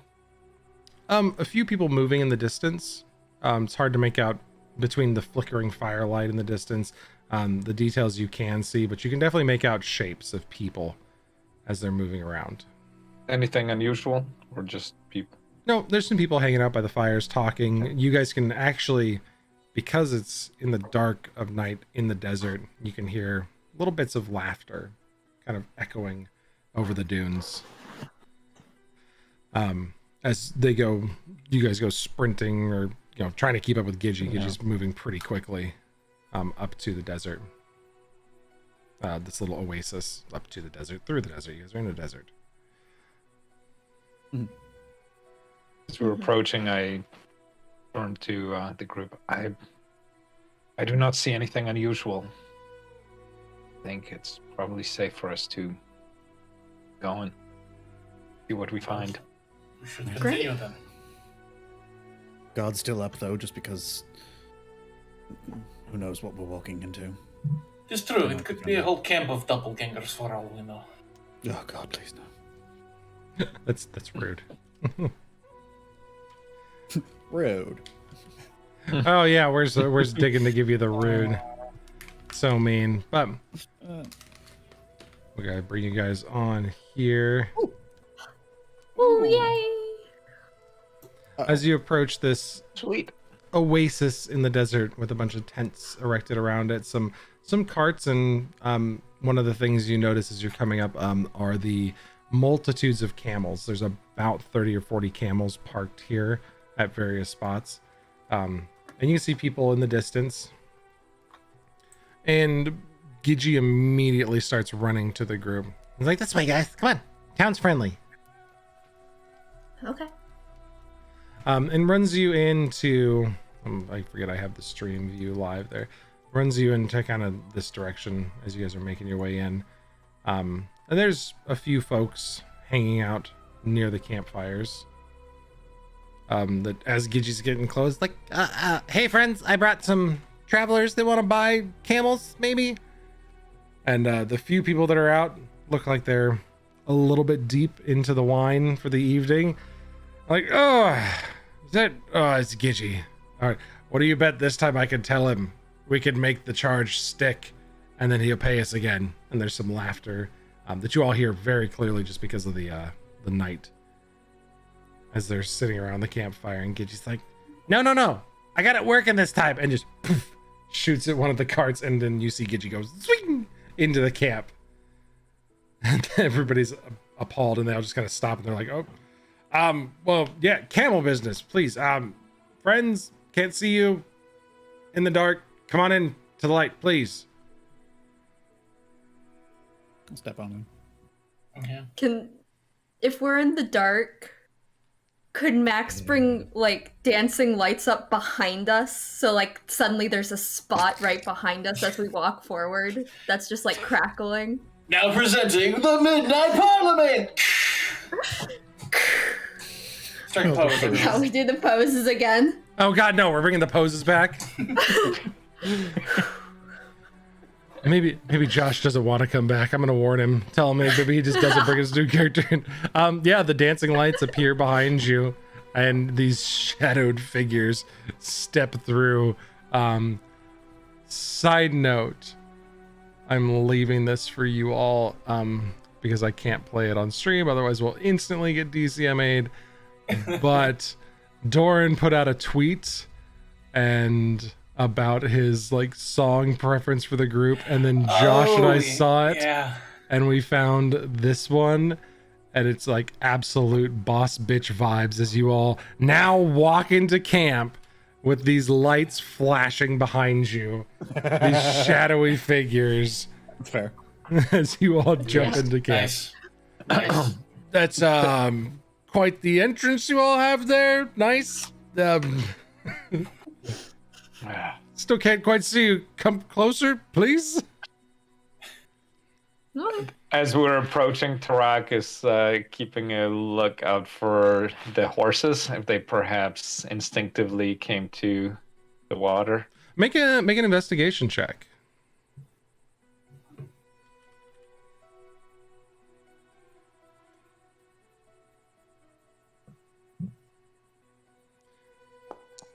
That is a 5. It's hard to tell with like all the different people here, and all the various the various camels, and there are some other horses mixed into the mix as well, that it's just hard to see. How many people are there, just that we see at least right now? There's gonna be some dice rolling out, don't worry. I just grabbed some different tokens so we can have some different commoners hanging out here. But right around the fire here, this first one, there are about 5 people hanging out. They're hostile. Get them. Oh no, they're not that hostile, I promise. The older gentleman sitting Roll for initiative. No, the poor old man sitting next to the kobold, across the fire from an orc, one of the lizard folk, and then a human. It's kind of got her hood up, you can't quite see. The older fellow invites you all in. Yes, please. Gigi's usually trades with us on occasion when they're in the area, but it's good to see some friends brought in. What brings you all to the middle of the desert? Not many people trading that we don't know from this region. Most often we see them in the cities, but We're in dire need of fast transportation. well, we don't have fast transportation, but we have transportation that survives the desert. That'll do. Any That's horses? really all we need. We had one stray horse come in the other day, but That's probably ours. oh well. Then we'll trade you a camel for it if you're still looking for something that'll actually survive the desert well. Cool. And trade you for it, pending you're purchasing some other ones for us. Yeah, or from us. Okay. Well, we've got quite the lot here, and it's a small little community, but it's a pleasure to have friends. Please share of my wine and my water, whatever you need. And he motions to the carts behind him, and you see that there's merchant carts parked around here. It seemed like they've been here for a while. This seems like a place that a few merchants have decided to just put down roots and live near the oasis. And trade seems to come to them, and they do quite all right here with their little caravan of camels and people coming by occasionally. So I stroll around and start looking at the different camels. there's a series of them mostly tied up along the grassy banks of this little oasis in the desert. Most of them either chewing on the dry grasses of the desert or having a little bit of a drink, but a lot of them have sat down at this point and rested for the evening. You're quite the interesting band. What brings a lot of you to the desert of Ethereal and not by way of a city? That's interesting. Would you believe us if we fell off? Happens more often than you'd think. I mean, the Varthix right there, and he points to the lizard folk. He got drunk on Rosita and fell off just a week or two ago, if you believe it. Miraculously survived the fall. Those lizard folk, they're tough people. But happens. People fall off those cities. They're giant walking cities. If you get too tipsy, you fall off. Did you all party too hard at the event there over at the cliffs of Abisa and fall off Rosita on the way out? Yes. Yeah. Something like that. Yes. Yeah, you can. Lots of partying. Okay, Yes. you guys can make deception checks. But this guy is a little bit into the sauce, and that 19 changes to a 6 when he gets his disadvantage. So he believes every word you guys say, except maybe Tara. God, the rolls. It's at least not a natural one. It was a 2 minus 1. Yeah, it's a dirty one. It's a dirty one. 23. 23 Nice. for Max. He got eyeballs Tarak, but the rest of the group sells it. He's like, it happens, but you're safe here. We have there's towards the, he points up to like the northwest side. There's a common tent there that's got some room for some cots. We'll move a few things out of the way. It's where we store some things, but you can get some rest there tomorrow when the sun's out. But it's almost the midnight here, so probably stay the night tonight and a little bit in tomorrow, and leave as the sun's going down. But How appropriate that we show up at midnight. most of the camels actually come equipped to be able to walk during the day. And as you're looking at them, Doran, you see that behind the tents and the carts here, there's saddle rigging for these to draw covers and nets around them so they can actually walk during the day, and you guys are able to get some more standardized travel in. I think we can travel during the day with the way that these camels have this tenting kind of rigged up to them. Do we want to try sleeping, or do we want to try staying up until the sunrise? Really just be nocturnal. I mean, most people don't like to travel at night. Gigi here, as Gigi's like now, found the wine and knows where they're comfortably allowed to get into and is just over there drinking away. Most of the Biagi, they travel overnight just because they don't ride anything and they're quite quick on their feet. But for those of us with, not nocturnal predilections, we like to travel during the day, and those canopies come with the camels. They're quite nice to ride on. Some of his people warned us about some creature that they referred to as the Night Walker. You ever heard of anything like that? Let me double check something really quick here. Turn off studio mode. I just realized that was on, but we'll go back to that. Just checking your passives really fast. The old man kind of goes, yeah, we've heard stories of the Night Walker. That's tall tales around these parts. The female, who you can see by way of the firelight now, who's sitting across the fire, at the mention of the Night Walker, Batrin and Doran. Oh, Doran's not right there, but Batrin, you see this woman become very uncomfortable. Yeah, we normally don't talk about it, though. Most people, they weave tales of the Night Walker, but we don't believe them. The Night Walker is a benevolent being that helps those in need. We had heard stories that the Nightwalker Night Walker helps had raided this oasis some time ago. Oh, yes. Everyone here.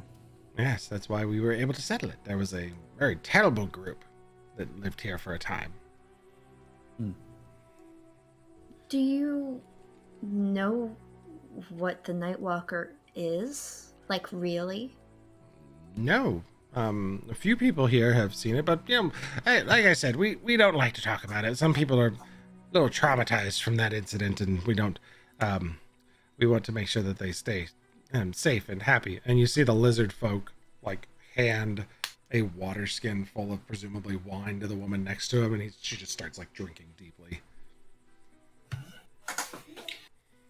Well, if this Nightwalker is truly benevolent, then we have nothing to fear. We are on the same side.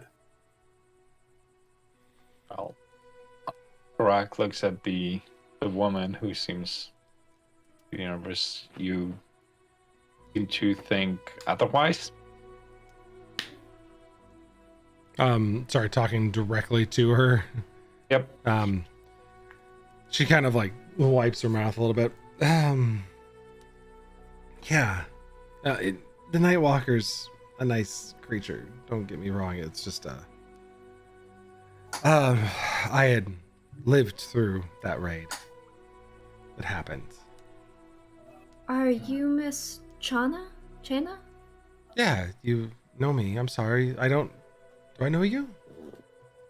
Oh, I've just heard tales of you who lived through what happened at Retchig. Yeah, it was a bad time. And none of you have experience with Retchik, I hope. It's a pretty terrible place. I've just been there a few times in my experience. Oh, well, it's good that you got out of it then. It's not the nicest place to be. Yeah, but no, I was here. I don't remember much. I was young. It was not a good night though. Most of us who were brought here were expected to be sold. Oh, we were being taken for trade and for nefarious purposes. Trading people? The people who took you were slavers. Those were the ones that were killed by this creature. Yeah. We had known that people were going to be, like, when we were taken, we assumed we would be traded away, and then the Nightwalker showed up and killed everything. I'd like to cast Detect Thoughts on her. Sure. Are you detecting surface level thoughts, or are you trying to I want to go deeper. Okay. So what type of save does she need to make again? Is that a wisdom saving throw, I think? It is a wisdom, yes. And what is the... Actually, I'll tell you what I get, and you can tell me if she makes it or not. She got an 11. DC 15. Oh, she fails. You are able to get in there deep. So the thoughts you're getting from her are a lot of fear. So it's trying to remember your childhood you know, like the older you get, the harder it is to remember, but there are things that stick out very much. And she focuses on this tall creature that much taller than she is, that comes tearing through the camp. Just this, trying to figure out the best way to describe this. Actually, the creature itself, it's hard for you to decide whether or not it's actually truly that creature, but what you've heard of the Night Walkers being this creature of pure negativity and death and destructiveness, a creature of pure nightmares, black and darkened skin that's modeling off of them, and decaying, with tendrils of shadowy mist coming off the back of them. Very tall creatures with the twisted, corrupted horns and deep blue cavities of eyes and no nose, horrendous twisted face. That's the description of a Nightwalker, and this is a person who's remembering something horrible as a child, so the shape distorts and twists, and she can't put it on that, but she's heard tales of Nightwalkers, so the thoughts you're getting is just this general horrid looking creature that's between 8 and 10 feet tall, that's moving through the camp, just absolutely eviscerating and destroying the men that had captured her. And as you dug deeper, she's kind of reliving this as she talks about it, so she's getting to see these things as you're discussing it with her. And these captives, they were unhurt? She's like, she tells you, it came through and killed all of our captors, and we were left alive, and most of them fled, but a few of us kind of remained near the water. We knew how to survive. But that does sort of keep in tune with what we have heard, that it, harms bad people. How it judges that, I have no idea. It left a mark in the sand from their blood. It was terrible to look at. Yes. W. I'm really sorry about bringing this up, but how long ago was this? A couple of years. I was a few years at least. I think I'm honestly like double checking my notes, putting a pin in this, just because Josh helped me come up with like a lot of the folk stories that go around these places, and he helped me come up with this one that you received, Sarah. Damn it, Josh. I know. So I think this was about 4 years ago when this happened. Oh, so okay. Yeah, this is like and she's years. Oh, yeah, wait. That must be more. This is like years ago, Cyorion lore, when we were coming up with all the folk tales around these places. And But she's an adult now, right? She's about, actually, looking at her now that you see her clearly in the light, she's probably about 15. Okay. Maybe 14. She's actually very young. And she's sitting here chugging on a wineskin, trying to like keep this terrible memory at bay. She did have a name for you though. I'm trying to find it. So if you had any other questions, please ask, because I'm skimming my notes from my disorganized notes from forever ago. Found it. So she said there is a terrible man named Granis Solomon who had captured us and was bringing us here. Is a real righteous prick. That's the best way to put it. And we think he was hiding behind some god for his own vengeance and was taking it out on us. And he was one of the ones who the Nightwalker killed? The Nightwalker made a display of killing him, and Botcher and you see flashes of this human being eviscerated, and the aftermath of this person in multiple parts on the desert floor, and seeing this body torn limb from limb, splayed out across the desert, and her vividly remembering that. I don't really want to revisit that. Of course. No, by all means, please, we do not wish to pry further. But Thank you for sharing with us what you did. Seems it was quite difficult for you, but it is important for us to understand who we may be facing. In case we are in danger. Which you're going to I don't suspect we are. fight Yeah, the Nightwalker? No, from the sound of it, I don't think No. this Nightwalker has reason to attack us. We have done nothing evil in any of our collected lives, I don't think. Hey, not that we remember. Oh, don't play that card. Okay, sorry. Yeah, well, I'm going to take this and go to bed. Thanks. I think that is a good idea. She gets up and, without really waiting for a response, turns and heads back to one of the tents and retires for the evening. The lizard folk, there's a kobold sitting there as well as an orc and this old man, as they're all just kind of talking. The orc has been eyeballing Turok for a while, but not in a menacing, challenging way. Turok, he's just kind of been looking at you for a while as you're all talking around the fire. All right. Is Turok able to see which clan he may be from? Make an Particularly, investigation check, because he's not wearing any like markings visibly. So Okay. you're looking for old marks just from like from tooth piercing, from like ear clipping, things like that are indicative of certain clans. yeah, that's a straight 11. Particularly whether he may be from Clan Wild Skull, because I figured if he was from Light Moon, Turok would definitely know. Yeah, Turok would definitely know that. No, he's not from either Blightman or Wild Skull. Okay. But I get the sense, like, seeing him, if I see him, I don't know, eyeballing Turok, that it might be like a, oh, you're a half-breed kind of thing.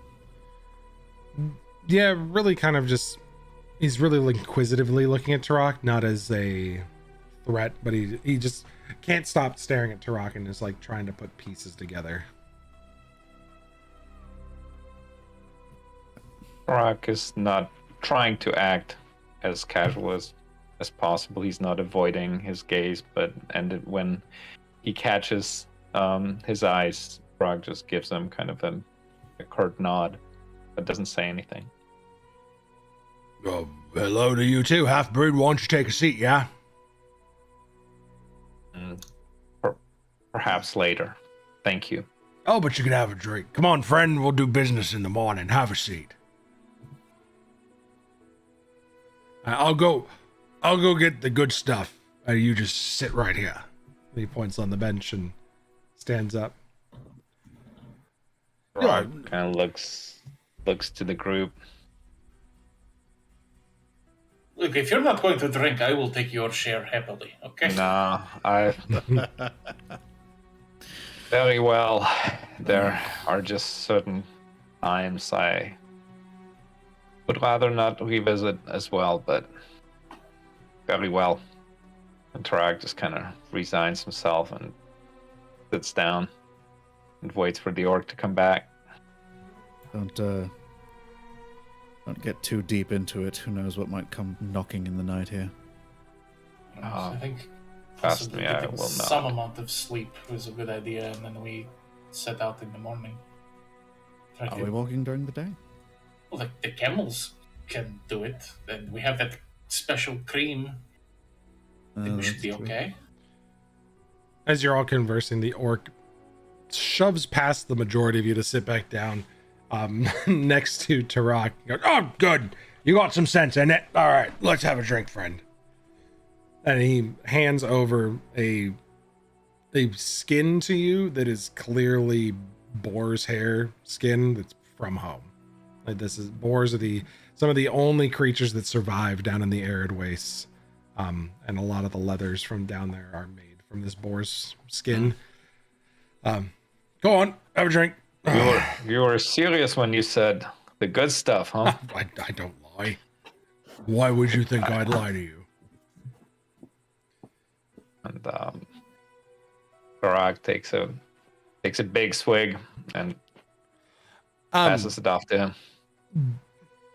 so it is a liquor that's made from back in the home, but this is like the moonshine bootleg version of it. Your eyes burn as you take a drink of it, and it takes a bit for you, but you don't have to make a con save. You kind of go and it burns the entire way down. Turok waves over his friend, says, "Come on, my friends, share a piece of my home with me." Oh no, that's quite all right. And he reaches out and pulls it from you. These are my friends. Yeah, this is my- not for them. This is just for you. They can have this. And he pulls out like another wine flask. It's just a regular wine skin and just like tosses it haphazardly to Doran. Doran looks at the wineskin and just says, I think I could stand a little more than you give me credit for, but nonetheless, I appreciate it. You wouldn't understand. This is a honor among orcs, even if you are, half-breed. You're still orcer than most people I've seen out here. Ha! And he takes a huge swig of this and puts the cap back on it. I made it myself. It's good, yeah? Turok just kind of nods. It brings back memories. Oh, good. Yeah, so what clan friend? Bloodhammer. Guratek Bloodhammer, pleasure. Light Moon. I heard of a half-breed from Blight Moon. You seem oddly fixated on that point. You don't see many half-orcs with that color. Turok kind of looks at Soren with like an appreciative look. It's all right, my friend. I have lived with it all my life. So have I. One gets used to it. So, you looking for a fight out here too, huh? You wanna go show me what you're made of? Maybe we get you a few of these camels for free? At the sound of that, Turok is like, for free? We've Why not? Good. Why not? We've had a bit of a problem recently. Problem? With what? A rock. Not the kind that's a rock on the ground, but the one that flies and kind of eats camels. It's not good. But you guys could go take care of it for us, and maybe we make your travels a little bit easier. You're not particularly well versed in fighting giant flying birds. Neither am I. Well- That's why I'm willing to hire for the job. Out of curiosity, how much would the camels be if we didn't have to go fight a giant bird? Well, unfortunately, buying camels in the desert is a little bit expensive. If you want to purchase them, they'll run 8 gold apiece. Doran chuckles and hands out 5 platinum to the... Never mind, friends. You just enjoy the drinks, and I'll find some other idiot that wants to go fight a rock for me. I think we can all agree that that was the right choice to make, right? We don't want to fight a giant bird? Absolutely. Okay, good. I don't want to speak for the group. If you want to go fight a giant bird, by all means, but... No. If you all are busy folks, that's understandable that you want to make your way. Oh yeah. I mean, I've heard they keep nests that are full of, treasures, but... Probably It's there to camel steal. bones and dead people. So Right.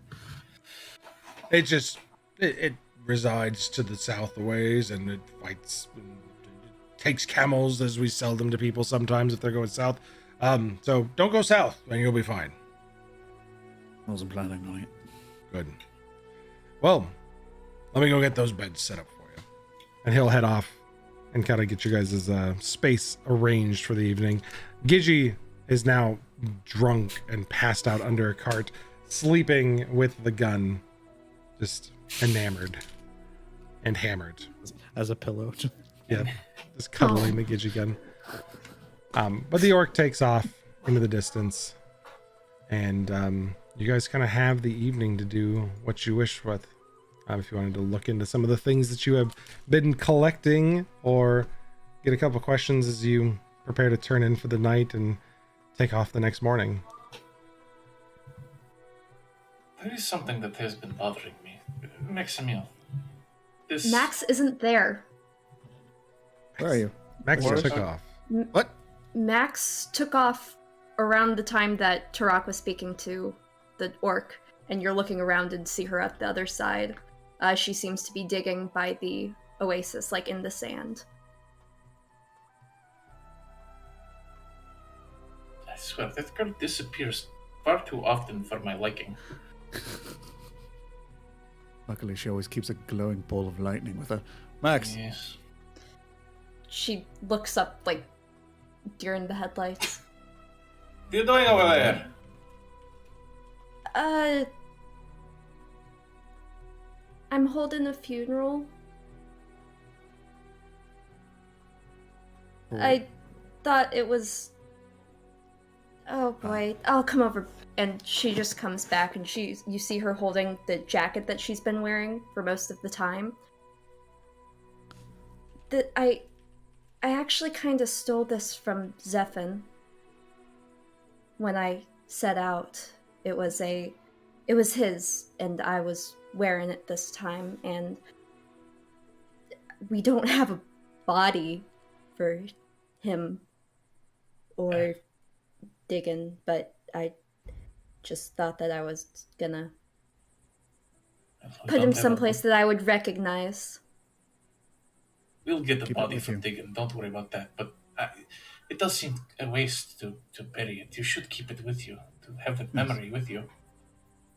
something precious of his that is yours now. There's one thing I know, it's easy to forget about the people that are gone. Little things like that help you hold on to them a little longer. It's got his blood on it. Prestidigitation. Try and clean it off a little bit.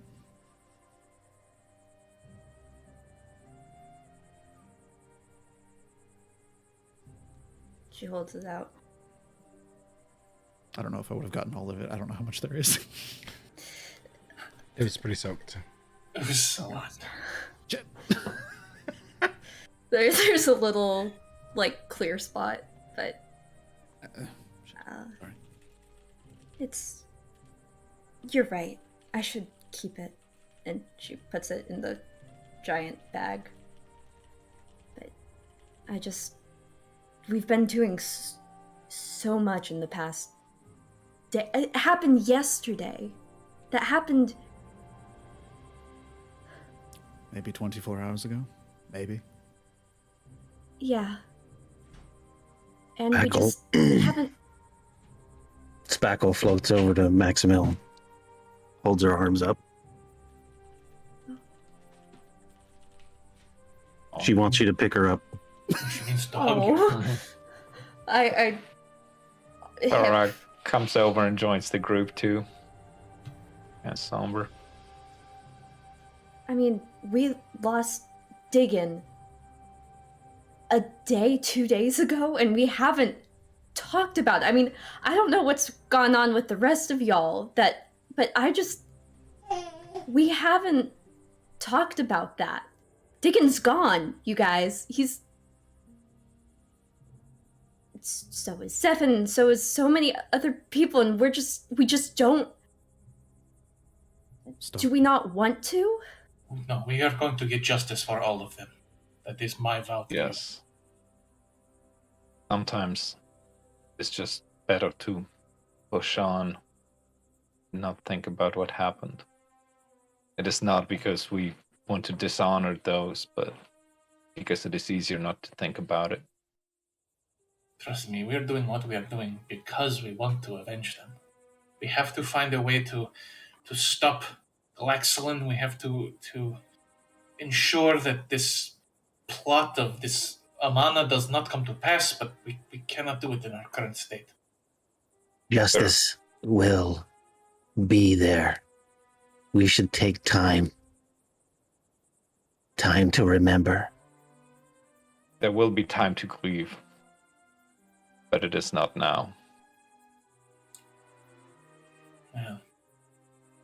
For a few hours at least tonight, I think it would be good to remember, to remind us of what we are fighting for. Indeed. I'll go and sit down by the shoreline next to Max, just kind of flop down somewhere around here. Dorn does the same on the opposite side. Maybe if you'd like to say a few words. Oh, We only Oh. just met him. We don't really know who he was. You spent your life with him. well, my uncle was a loved and liked man, but I think he always enjoyed the quiet more than the parties, and I could never figure out why he would subject himself to that, but it's because he was, above all, a good man who cared about his family. And that's how he should be remembered, not as the partier that I thought and many think he was, but as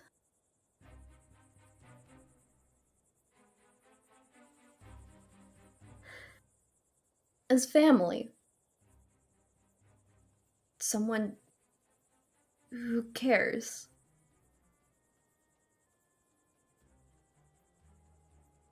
I've never really done funerals before. I don't know if that's the right thing to say or not. If you think it was, it was. It came from the heart. That is what is most important.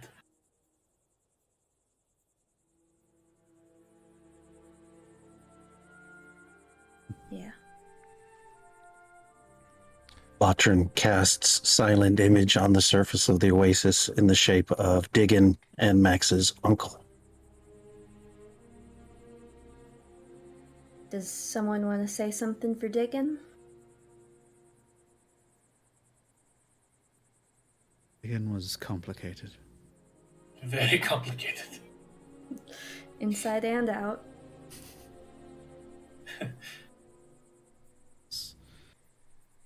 Miraculous and odd. And in hindsight, now that we know what shared that body with him, he saved us all, time and time again, keeping it away, keeping it locked inside.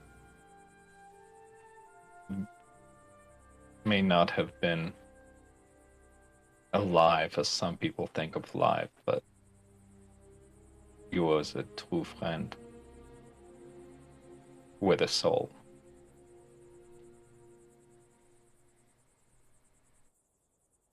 Spackle separates himself from Max, floats down to the edge of the water, and then waves as both of the images fade away into the night.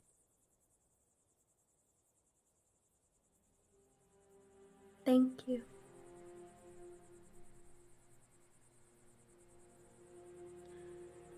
You guys have a few moments of time where you sit out in the cold next to the oasis, and the warmth of the campfire kind of calls to you as you see the other kobold and the lizard folk make their way into various tents, get ready to turn into the night for the night. But the elder human sits by the fire and keeps it stoked for you all, so you could come back to someplace warm and sit around to be able to rejoin in conversation.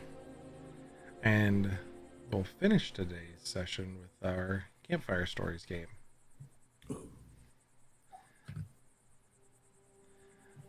So I'm going to This game. shuffle this up now for those that don't remember. It is based on the suit you get. It is a story of love, story of love, story of pain, story of loss, or a story of gain. And love is hearts, gain is diamonds, loss is spades, and pain is clubs. So we're going to deal some out here. Just a hot second to get them dealt. All right. So we got Doran spades, so story of loss. Magic.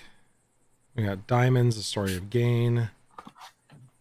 Sorry, Tarak. Soren, spades, story of loss.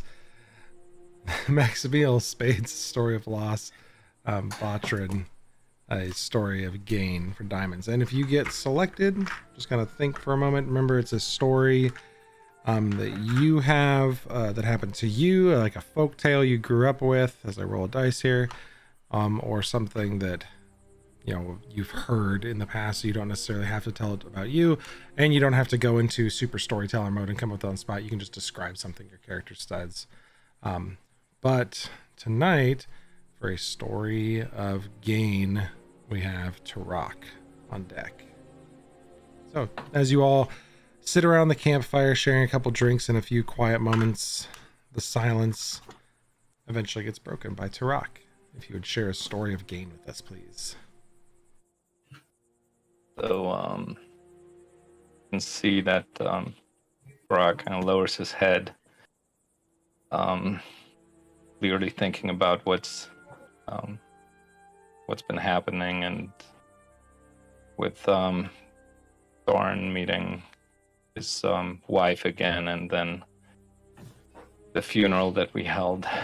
He finally raises his head, and he gazes at each one of you in turn. In the past, we have shared bread, drank mead, we spilled blood together. I think of you as my companions, my friends. And we lose much in our lives. But perhaps sometimes we must lose to gain something new, something even better. My half-breed heritage has taught me to stay in the shadows, to not seek undue attention, that fate would not be so kind. The plan that took me in, there was Drenna. You see his face light up when he speaks the name. A beautiful orc girl, strong, fierce, yet she was also fancied by the son of the leader of the orc, Ulgran. You see, when he said that name, it's kind of the complete opposite reaction and expression. When Ulgran discovered that Benna and I were falling in love, he and his band attacked me. I still bear the scar from that encounter. After that attack, my father, he began teaching me the true secrets of the way of the shadow.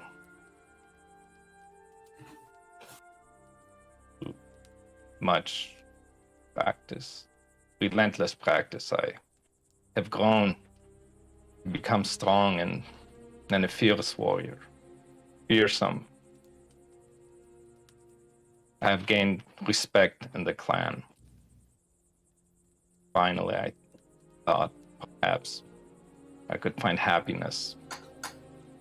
But Organ would not give up so easily. His band attacked me again, but this time I was able to defend myself. And because of my new skills, the Way of the Shadow, I was able to defend myself. But the skills were new. I could not control them. I killed Orgran.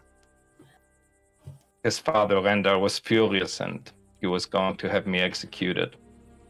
But Drenna and my blood brother, Char, he spoke for me and they were able to convince me that life should go on and convince the Elder Council that they should spare my life. They convinced him that Orgran was the aggressor and that I had acted in self-defense, so instead of killing me, they banished me. I thought I had lost everything. I spent nights mourning my loss, mourning not seeing my family again. But that path has led me to you.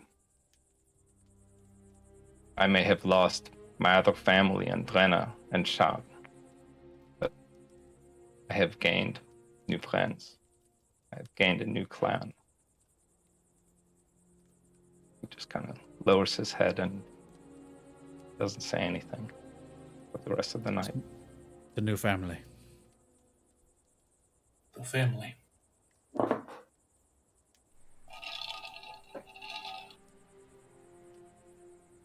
After a few somber moments of reflection,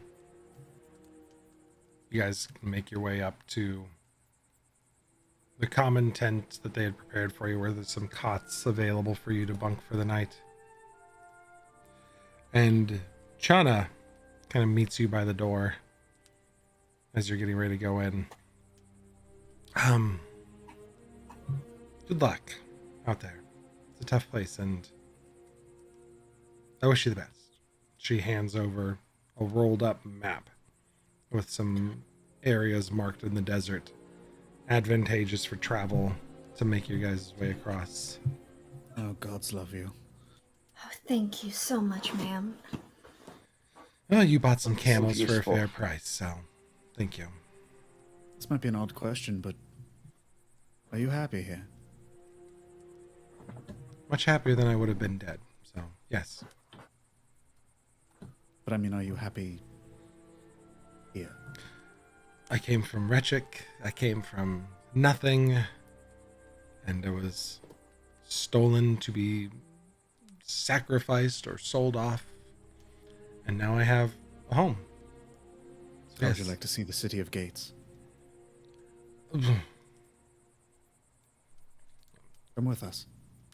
Start over new, somewhere that doesn't remind you of the horrors that you've seen.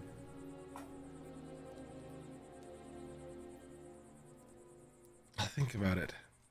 And she goes to turn in for the night. You all get off to sleep in the cots for a short rest.